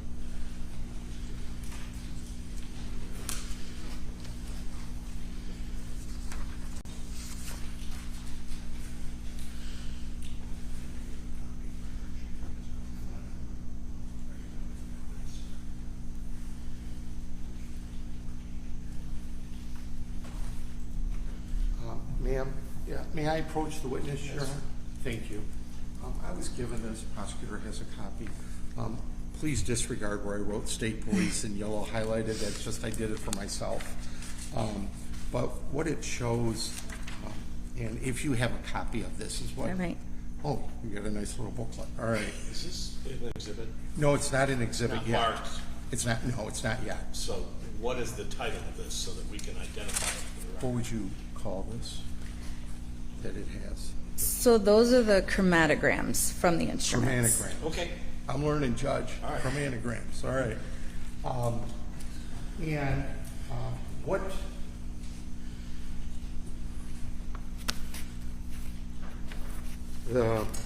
Could you go to that section of your file, Just the chromatograms. please? Yes. Now, the chromatograms, could you please explain to the jury, the court, what that means, that word? So the chromatogram is just a fancy word for the picture of the peaks that the instrument has found. So you can actually see the physical peak where the compounds are. So when you say piece, that piece goes into a graph automatically? The peak, yes. Okay. Excuse me. And is that part of the report that automatically is emitted and on a computer or whatever, and you can print that out? Yeah, so these are produced by our instruments, and it is what we use to then write our reports. And if you could please, I don't know what page, it says 1 of 2 and then it says this. Yes. Do you mind going to that, please? Yes. I'm at this page right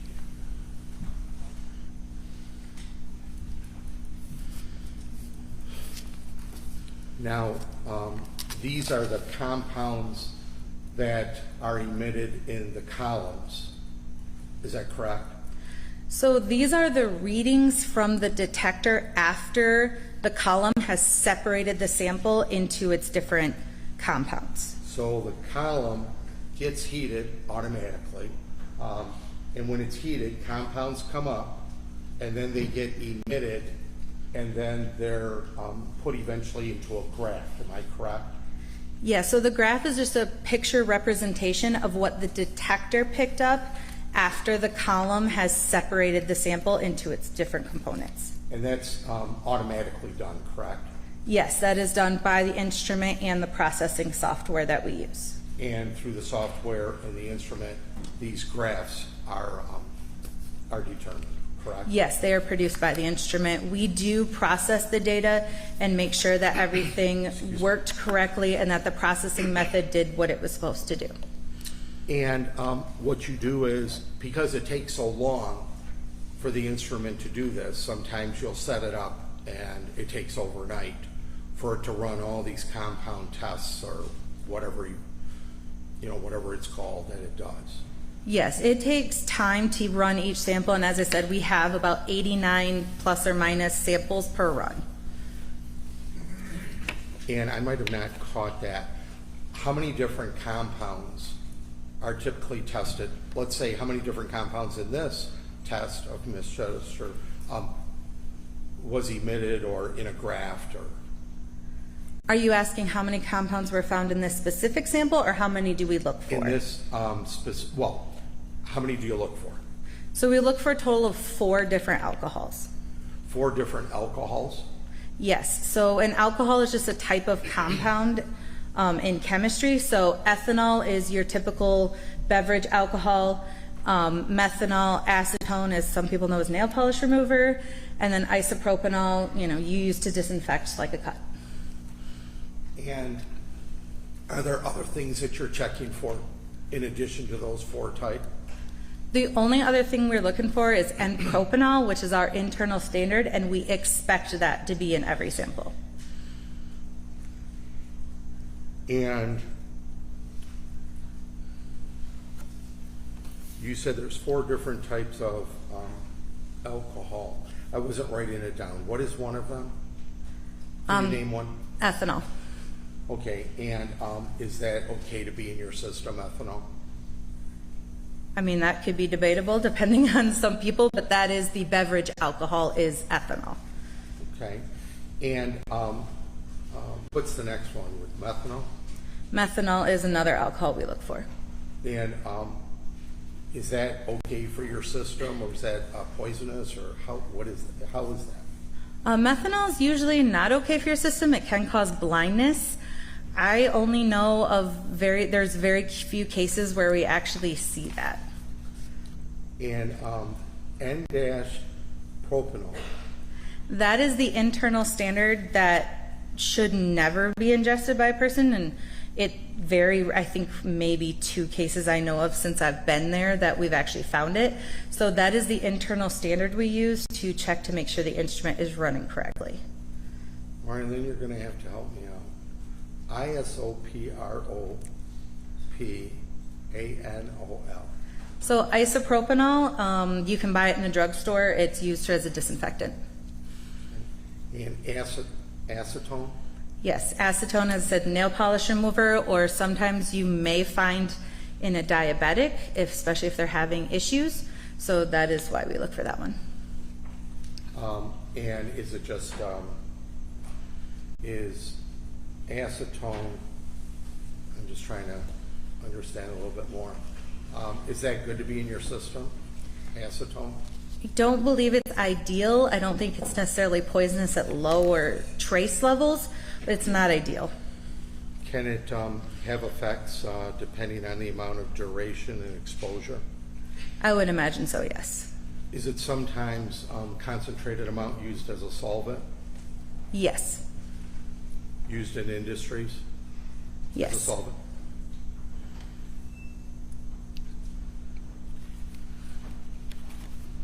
What level of acetone are you showing in your records that Ms. Chidester had from the 2-pound gas being emitted?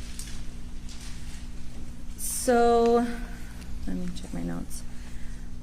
I found it was below our calibration curve, so it was not a reportable acetone, but I did find 0.002, so it was a very trace amount of acetone in this sample. Okay, well, do you have this record that shows acetone?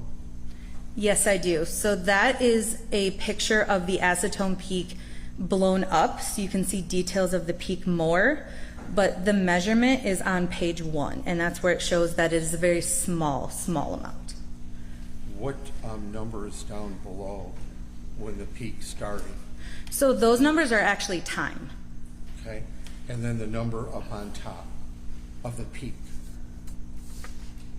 That is the exact retention time, so the time that the detector knows that that is acetone because it came out at that specific time. And that confirms it's acetone, right? Yes. And acetone can, it can develop how with blood? What would cause acetone to start going up in someone's system? So as I said, sometimes we'll find it in diabetics. Sometimes some people will actually have ingested it. I know of one case that was an unfortunate attempted suicide where we found acetone at higher levels. But as I said, this level is way below our reportable level, so it's very trace. But it is reported on this sheet at least, right? It's showing. It's listed on there because the detector found some, but it's not on the report because it was not reportable. Now, acetone, if blood is fermented, is acetone developed? Do you agree? I don't know of fermentation causing acetone. Have you ever studied that area? I have not. You would have nothing to disagree if an expert or somebody came in and said that acetone will cause is a result of fermentation of the blood. I know fermentation can cause ethanol. I don't know of fermentation causing acetone. But you've never studied that area, correct? Not of fermentation causing acetone, but I have studied fermentation causing ethanol. But in effect, you have no comment with regard to it causing higher. Is that correct? You didn't study it. Acetone specifically, no. Acetone. You didn't study it, you said, correct? No. Okay, so you really can't make a statement one way or another. You're being honest about it, correct? Correct.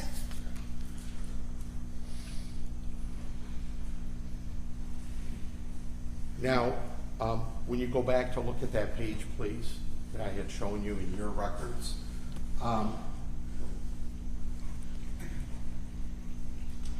it's pretty high up there, don't you agree? And I'm looking at this page, the acetone. Does it look pretty high up there? So it appears high up because that peak is being zoomed in on, so that way we can properly make sure that it is integrated correctly and that, so those peaks themselves are blown up, but if you look at the big peak on the big picture on page 1, you will see that it's actually a very small peak, even spike, to where you can barely see it compared to the other peaks in the sample. And then when I look at methanol, which is next to it, there's nothing in there, right? It's not dark. Correct. Okay. And then if I look at this go ahead. Isopropanol. Thank you. You can tell that's how much I deal with that. That's good. You're not showing anything there. No dark peak at all, right? Correct. But acetone, you're showing it's there. I mean, you may be, stating, well, it wasn't a lot or whatever, but you're showing it's there, correct? Well, it's actually only there 3 of the 4 results as well, but in that it looks, because these are blown up peaks that were integrated in the sample. I got it down. But you're showing it's there, correct? Correct. Okay. And it's showing, you said 3 out of 4? 3 out of the 4 results, yes. And that's a majority, right? Yes, but as I said, it's trace. And having concentrated amounts in your system, you can die from it, correct? Yes. Because it can be concentrated amounts in industrial solvent, correct? Yes, but it would have to be a lot higher than these values. I understand. And then you said that, what about this nail polish remover, rubbing alcohol? Not you said. I'm going to ask you. Acetone is found in nail polish remover. Would you agree with that? Yes. Would you agree that it's found in rubbing alcohol? No, that is isopropanol mostly. You're sure that it's not acetone? I'm pretty sure because acetone would be very painful if put on a cut. So I do not believe it's included in the store. It says like 98% isopropanol. And I don't have any other questions. Thank you. Redirect. Briefly. Oh, you know what? One real quick question, and I apologize to the court. Your testing is only as good as the subject matter that's delivered to you, correct? Correct. Okay, thank you. Now I don't have any other questions. Redirect. Thank you. Well, I'll start where he finished. Was there anything about this sample when you first got it that appeared abnormal? No, it did not. Okay. It appeared as every other sample you've tested? Yes. So, just to clarify, these tests on these blood samples, they're run 4 times. So they're run 2 separate columns and 2 separate instruments, so we end up with 4 results. Okay. The 4 results in this case, were they congruent? Were they similar? Yes, part of our quality control is that all 4 results have to meet within a certain percentage of the average, otherwise the sample is repeated. Okay. And so they were within that certain percentage in this case and it didn't have to be repeated? Yes. Mr. Clovis spent a lot of time on acetone. Is there a way that acetone can affect the ethanol reading? No, because our instruments are very specific with the alcohols, and so the column's job is to separate those compounds out so that the ethanol reading is ethanol, the acetone reading is acetone. You might have to correct me, but I think you testified that the test showed 0.0002. Yes. Is that correct? For acetone. Yes. So you don't say of what though.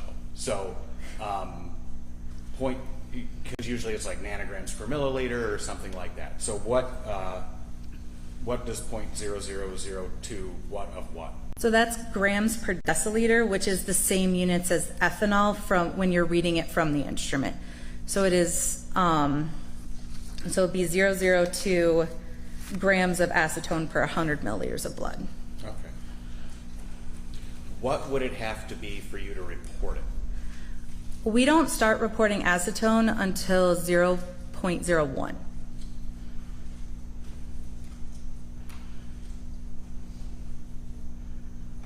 I can't do the math on how many times that would have to go up then. No further questions, Ms. Faust. Thank you. Recross. Thank you, Judge. Now, you said you don't start reporting it until 0.01. Is that correct? Correct. Okay. And that's what you follow. What you do in your lab is 0.01. That's what you follow, right? That is where our calibration curve starts. So anything below that, we cannot guarantee the accuracy of the number because we don't look that low. All right. And then if blood is not preserved properly and it ferments, does that cause an accurate or not an accurate test result for you when you're testing? Outside the scope. It is outside the scope of redirect. Thank you, Your Honor. I have nothing. All right. May this witness be excused. Now from the people, we'd like her to remain as a potential rebuttal expert. Okay. All right. You're done for now, but you're not off the hook. Okay. Next witness. Judge, people call Samantha Beaum from the Michigan State Police Crime Line.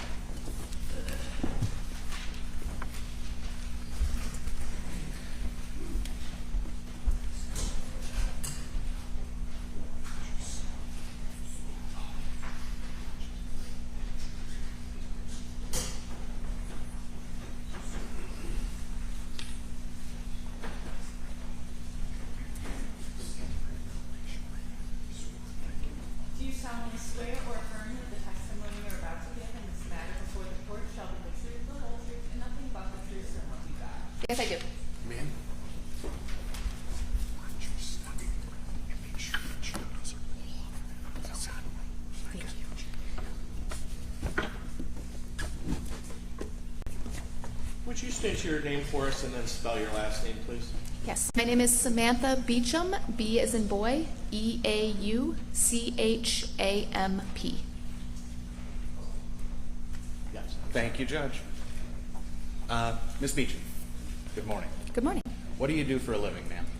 Currently, I am a supervisor in the toxicology unit at the Michigan State Police Lansing Laboratory. How long have you been a supervisor? Been a supervisor since April of 2022. And how long have you worked in the Michigan State Police Crime Lab overall? I've been there since October of 2008, so about 16 years. And I started as a forensic technician and then was interviewed and promoted to forensic scientist in August of 2009.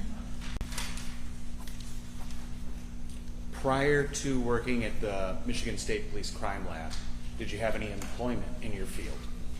Not in my field, no. What did you do before you worked at the crime lab? I worked in a plant biochemistry laboratory at Michigan State University. So it was still in a hard science, it just wasn't in forensic science or forensic toxicology? Correct. How long did you work there? About 6 weeks from graduation till employment at MSP. Got it. So more or less you started at the crime lab right out of college? Yes. You mentioned your university. What education did you have to receive to hold your position?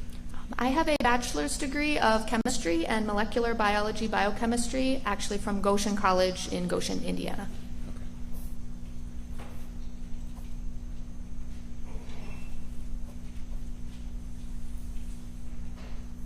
So your current position, I think you said supervisor of the crime lab, but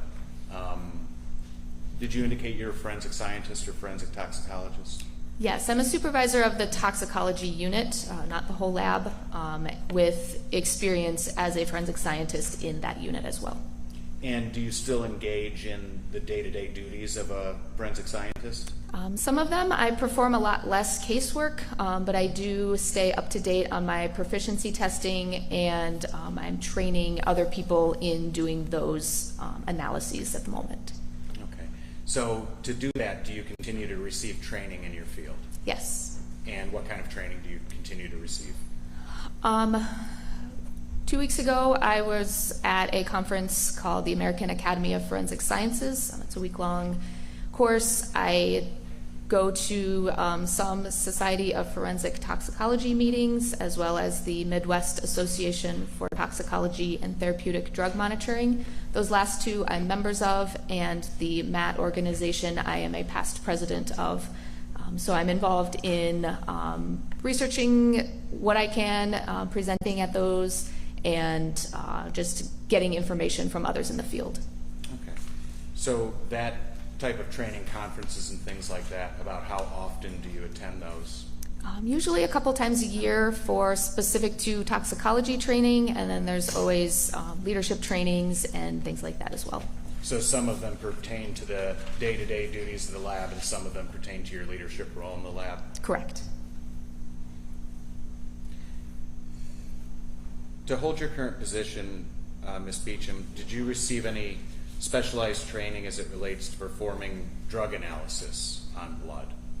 Not technically for my current position as a supervisor, but as a forensic scientist, yes. I did a lot of testing other samples that other people have analyzed to make sure that I'm getting accurate results. We participate in proficiency tests, and some of the assays, like the one I will discuss today, I wasn't formally trained in it because I was part of a team that created that. So there's no way for us to get that training, but I am very familiar with all of the steps that we did to make sure that that is a valid method. And thank you for clarifying and separating between your role as supervisor and your role as scientist.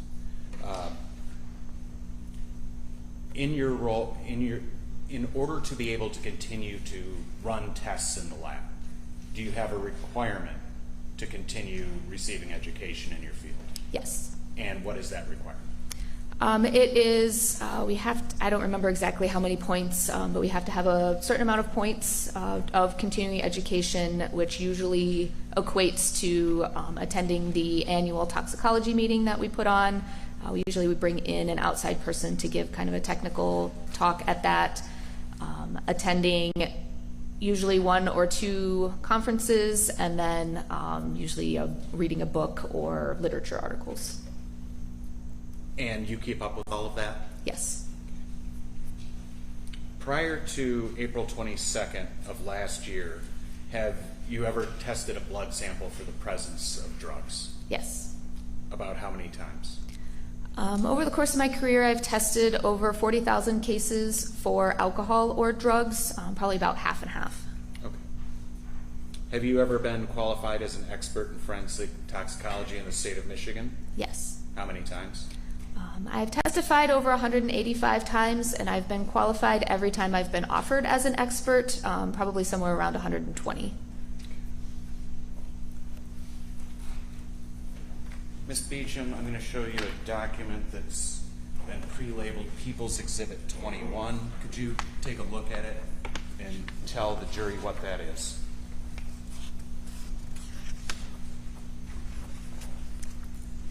There are actually 2 documents stapled together here. The first 2 pages are my CV, or curriculum vitae, and the second 2 pages are those of Diane Bennett. Well, that's a mistake. Thanks for catching that. The first 2 pages are an accurate reflection of your experience in the field. Yes. Judge, people would move to admit this as People's Exhibit 21 minus the extra pages. I'm sorry. No objection, Your Honor. People's 21 is admitted.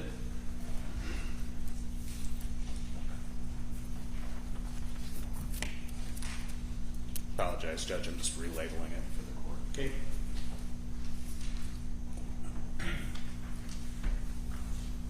Judge, at this time, I move to qualify Ms. Beaum as an expert in the area of forensic toxicology. No objection, Your Honor. Court determines this witness is an expert in forensic toxicology. Thank you, Judge. Ms. Beaum, were you working at the crime lab on April 22nd of last year? Yes. And did you receive a blood specimen that brought you here to testify in this case? Yes. How, through the course of lab protocol, did you come to receive it? I came into contact with it as our laboratory, once a sample needs a certain kind of test, those just kind of sit in our computer system. It was my turn to do one, so I pulled a batch of cases, and this was one of those. Okay. And is that case somehow identified by name or number? Yes. And what name was associated with this sample? We use a laboratory number mostly through our system, and then also as we're going through looking at the evidence, we make sure that the laboratory number matches the name that was on that paperwork. And the number assigned to that sample, what name did it match? It was, I'm probably going to butcher the name, but Marshella Chidester.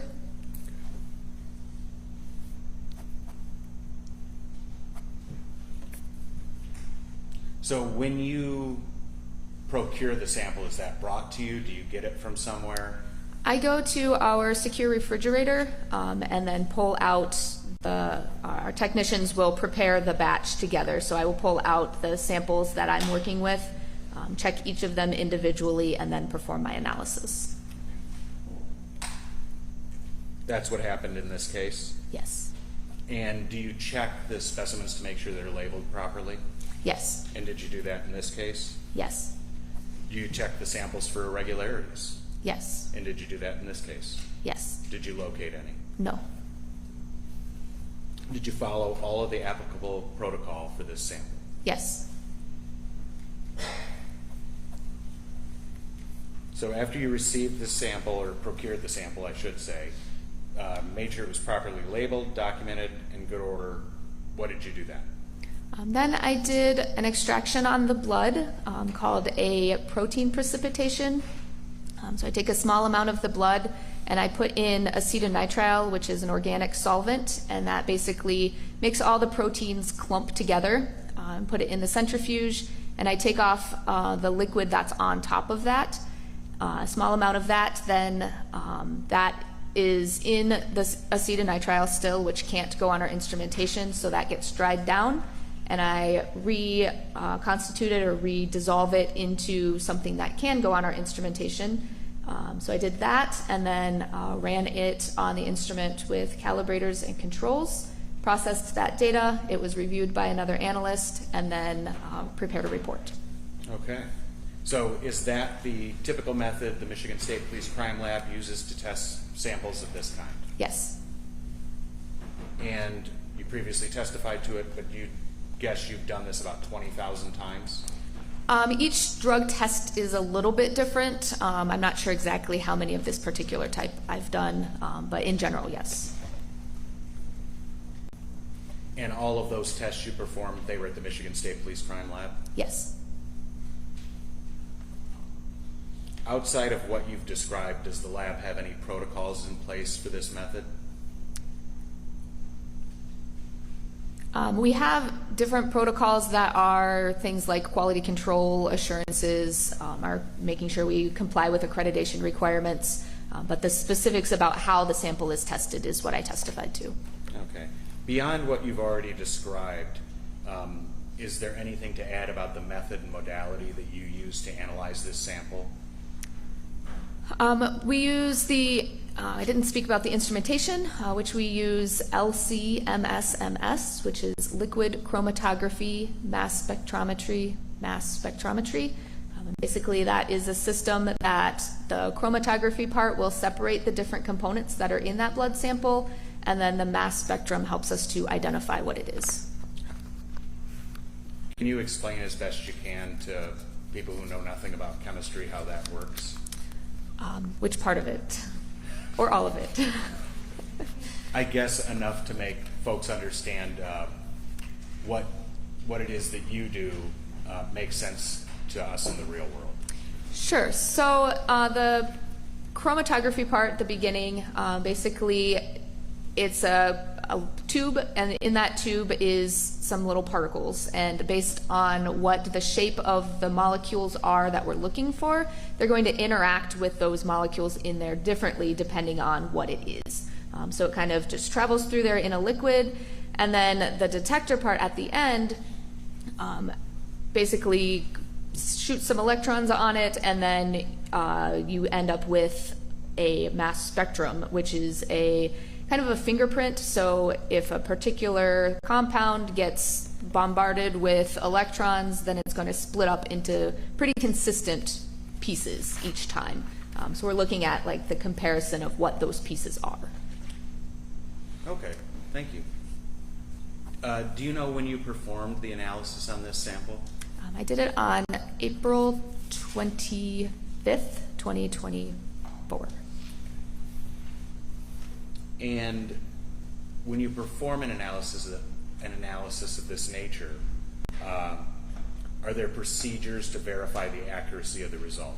Yes. And what are those procedures?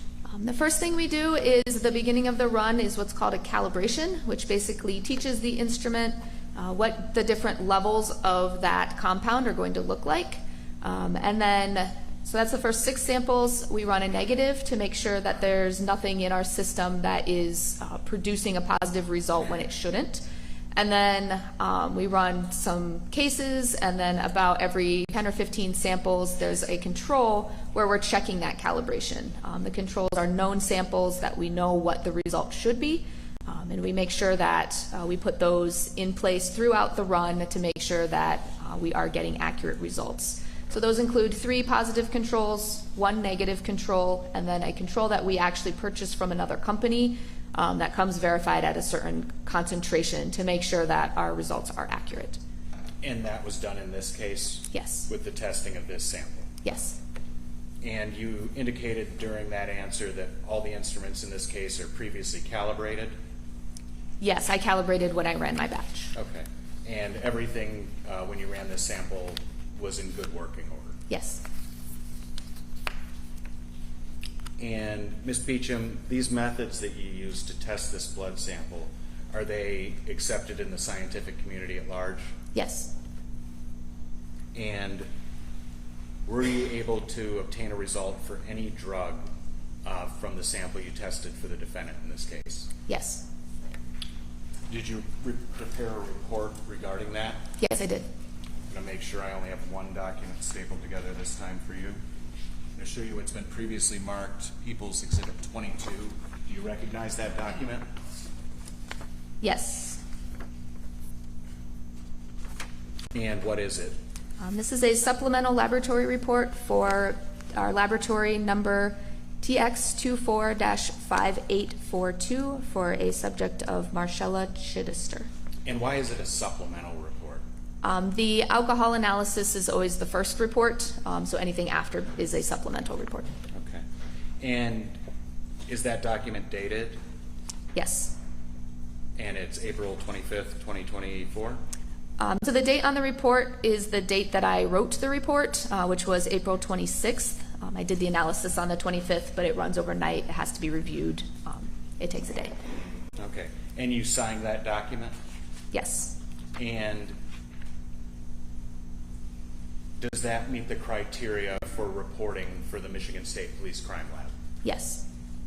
Judge, at this time, people would move to admit Exhibit 22, supplemental report prepared by Samantha Beaum.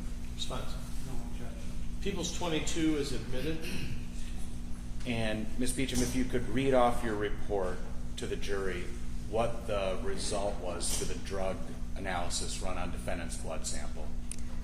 I detected and quantified gabapentin at 1.3 micrograms per milliliter. And Ms. Beaum, do you know what gabapentin is? Yes. Can you explain to the jury what it is? Yes. It is a medication that's often sold under the brand name of Neurontin. It can be used for things like seizure disorders. It can be used for pain relief. There's a couple other off-the-label instructions for things that can be prescribed for, but those are the two main ones, seizures and pain. And what does it have a drug classification? Yes, it is considered an analgesic, it is a central nervous system depressant, which means that it has the ability to slow down the nervous system. Okay. If I could grab Exhibit 22 back from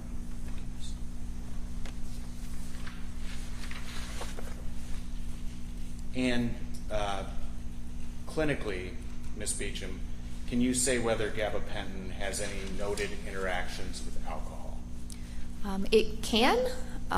It depends a lot on the individual, their dosage, how frequently they use alcohol and the gabapentin at the same time. But alcohol is also a central nervous system depressant, so it wouldn't negate those effects. So would it be fair to say that consuming the two together could exacerbate their effects? Correct. No further questions, Judge. Cross.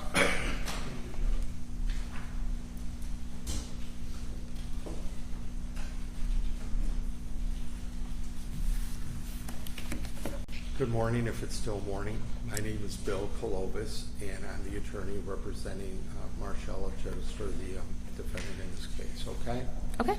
And I'm going to ask you a few questions, and when attorneys say that, it's usually, 20, but I'll try to keep it very, very short, okay? Okay. All right, and then just keep your voice up for the court reporter in the court to be able to hear you, okay? Sure. Thank you. How long was it that you've been working in your role right now? My current role, almost 2 years.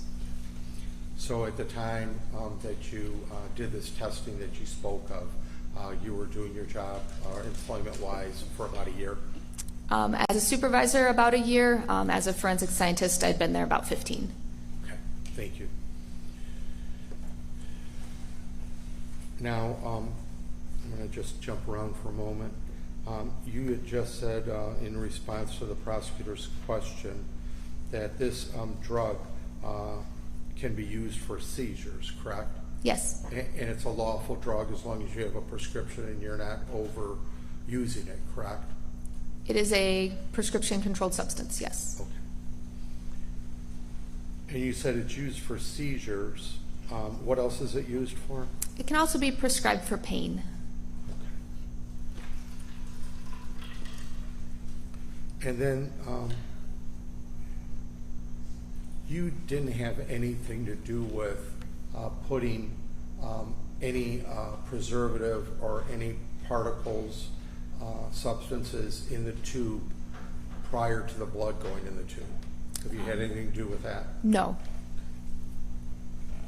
Does a company do that, or does the state of Michigan do it? We contract with a company, and then every time they send us a shipment of those boxes, then we get a certificate of compliance that they put those in there. Okay, so a private company does it. Yes. And you don't have anything to do with checking the standards or things like that. You just strictly toxicologist, you do the testing. Correct. And the sample, or excuse me, the amount that's given to you, or the sample of blood is only as good as the sample it is. Your test is only as good as that, correct? Yes. And if there's a flaw in the blood that's given to you, then do you agree that your test results are your results, but they're not accurate? Depends what the flaw might be. A lot of things, it depends what the flaw would be. Some are serious flaws, some are not, right? Correct. Okay. Why do you, you said that before you tested this sample, excuse me, on the 25th of April 24, where did you get it from? Where was it? It was in a refrigerator. Okay, why is it in the refrigerator? We keep things in the refrigerator for two reasons. One, it slows down if there is any growth. We keep all of our evidence in there, so urine bottles are not preserved at all. So we keep everything in the refrigerator in case there's any growth of bacteria. It will slow that down, and it also slows down the degradation or the decrease of different drugs that we may be looking for in the future. Does it slow down, I use the word fermentation too? It can if fermentation were even happening. Okay, all right. And you said, and that's interesting, a urine sample does not have to be refrigerated. It is refrigerated. It does not have any preservatives in the bottle. Okay, and the blood is supposed to have preservatives in the tubes? Yes. And there's two tubes, correct? Yes. Okay. And then you did a test on this, correct? Yes. On this blood that you spoke of with the prosecutor, right? Yes. Okay. And then it had a result of what? It was 1.3 micrograms per milliliter of gabapentin. For us not scientific people, what would be micrograms per milliliter? It's just a concentration that we use. So a lot of drugs are nanograms per milliliter, which is a billionth of a gram. This drug is such that we report it in micrograms, which is a millionth with an M of a gram. So when you check the concentration of it and you say 1.3, if it was nanograms, it would be 1.3 billion, correct? If I were reporting my result in nanograms, it would be 1,300 nanograms per milliliter. It's a minute amount if you check that, correct? If you went by that scale. I went by the scale that I measured, Right. so it's a concentration. Okay. So if you go by 1.3, and the UG stands for what? Micrograms, And the ML stands for what? milliliters. Okay. And micrograms, again, at least so I can understand it, micrograms is, what's the millionth of what? It is one microgram is 1/1,000,000th of a gram. 1/1,000,000th of a little tiny gram. A gram is actually like a handful. And it's 1/1,000,000th of that. Yes.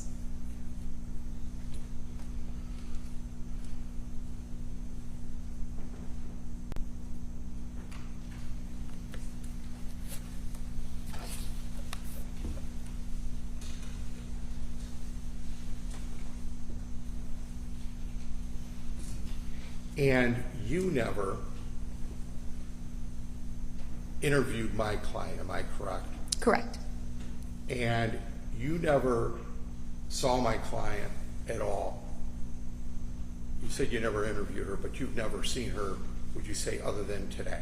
Correct.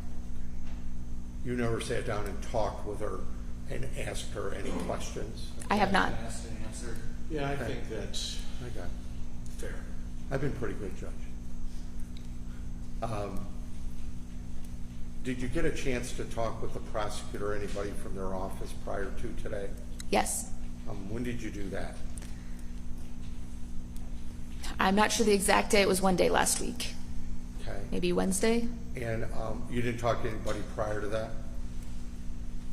I don't think about anything specific. I may have, told them that I had a subpoena. I was supposed to be at a training this week, so we discussed logistics, those sorts of things.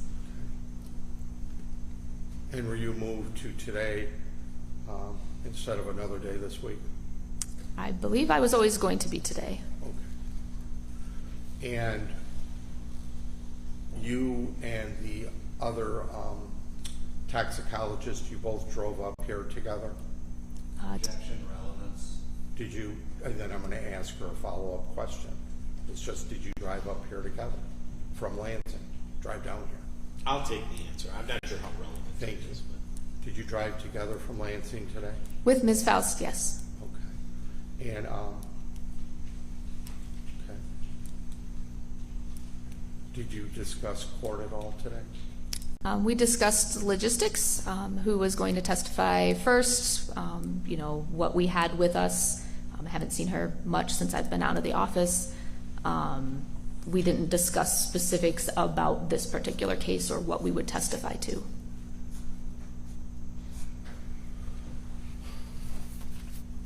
I don't have any other questions, Judge. redirect. Very briefly.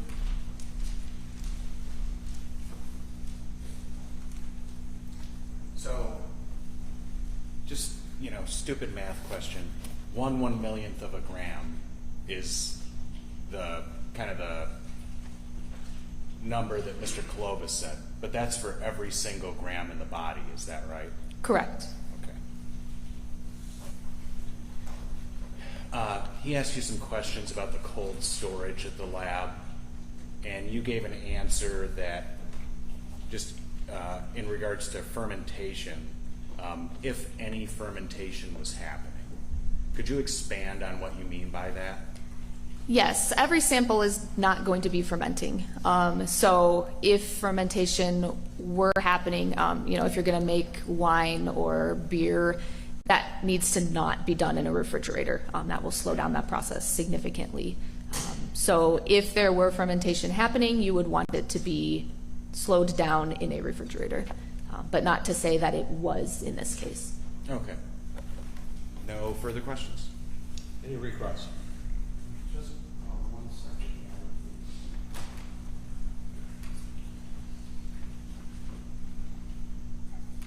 I don't have any other questions, Your Honor. All right, may this witness be excused. From the people, well, no. We'd like her to remain as a potential expert rebuttal witness. All right, you're all set for the time being. Thank you.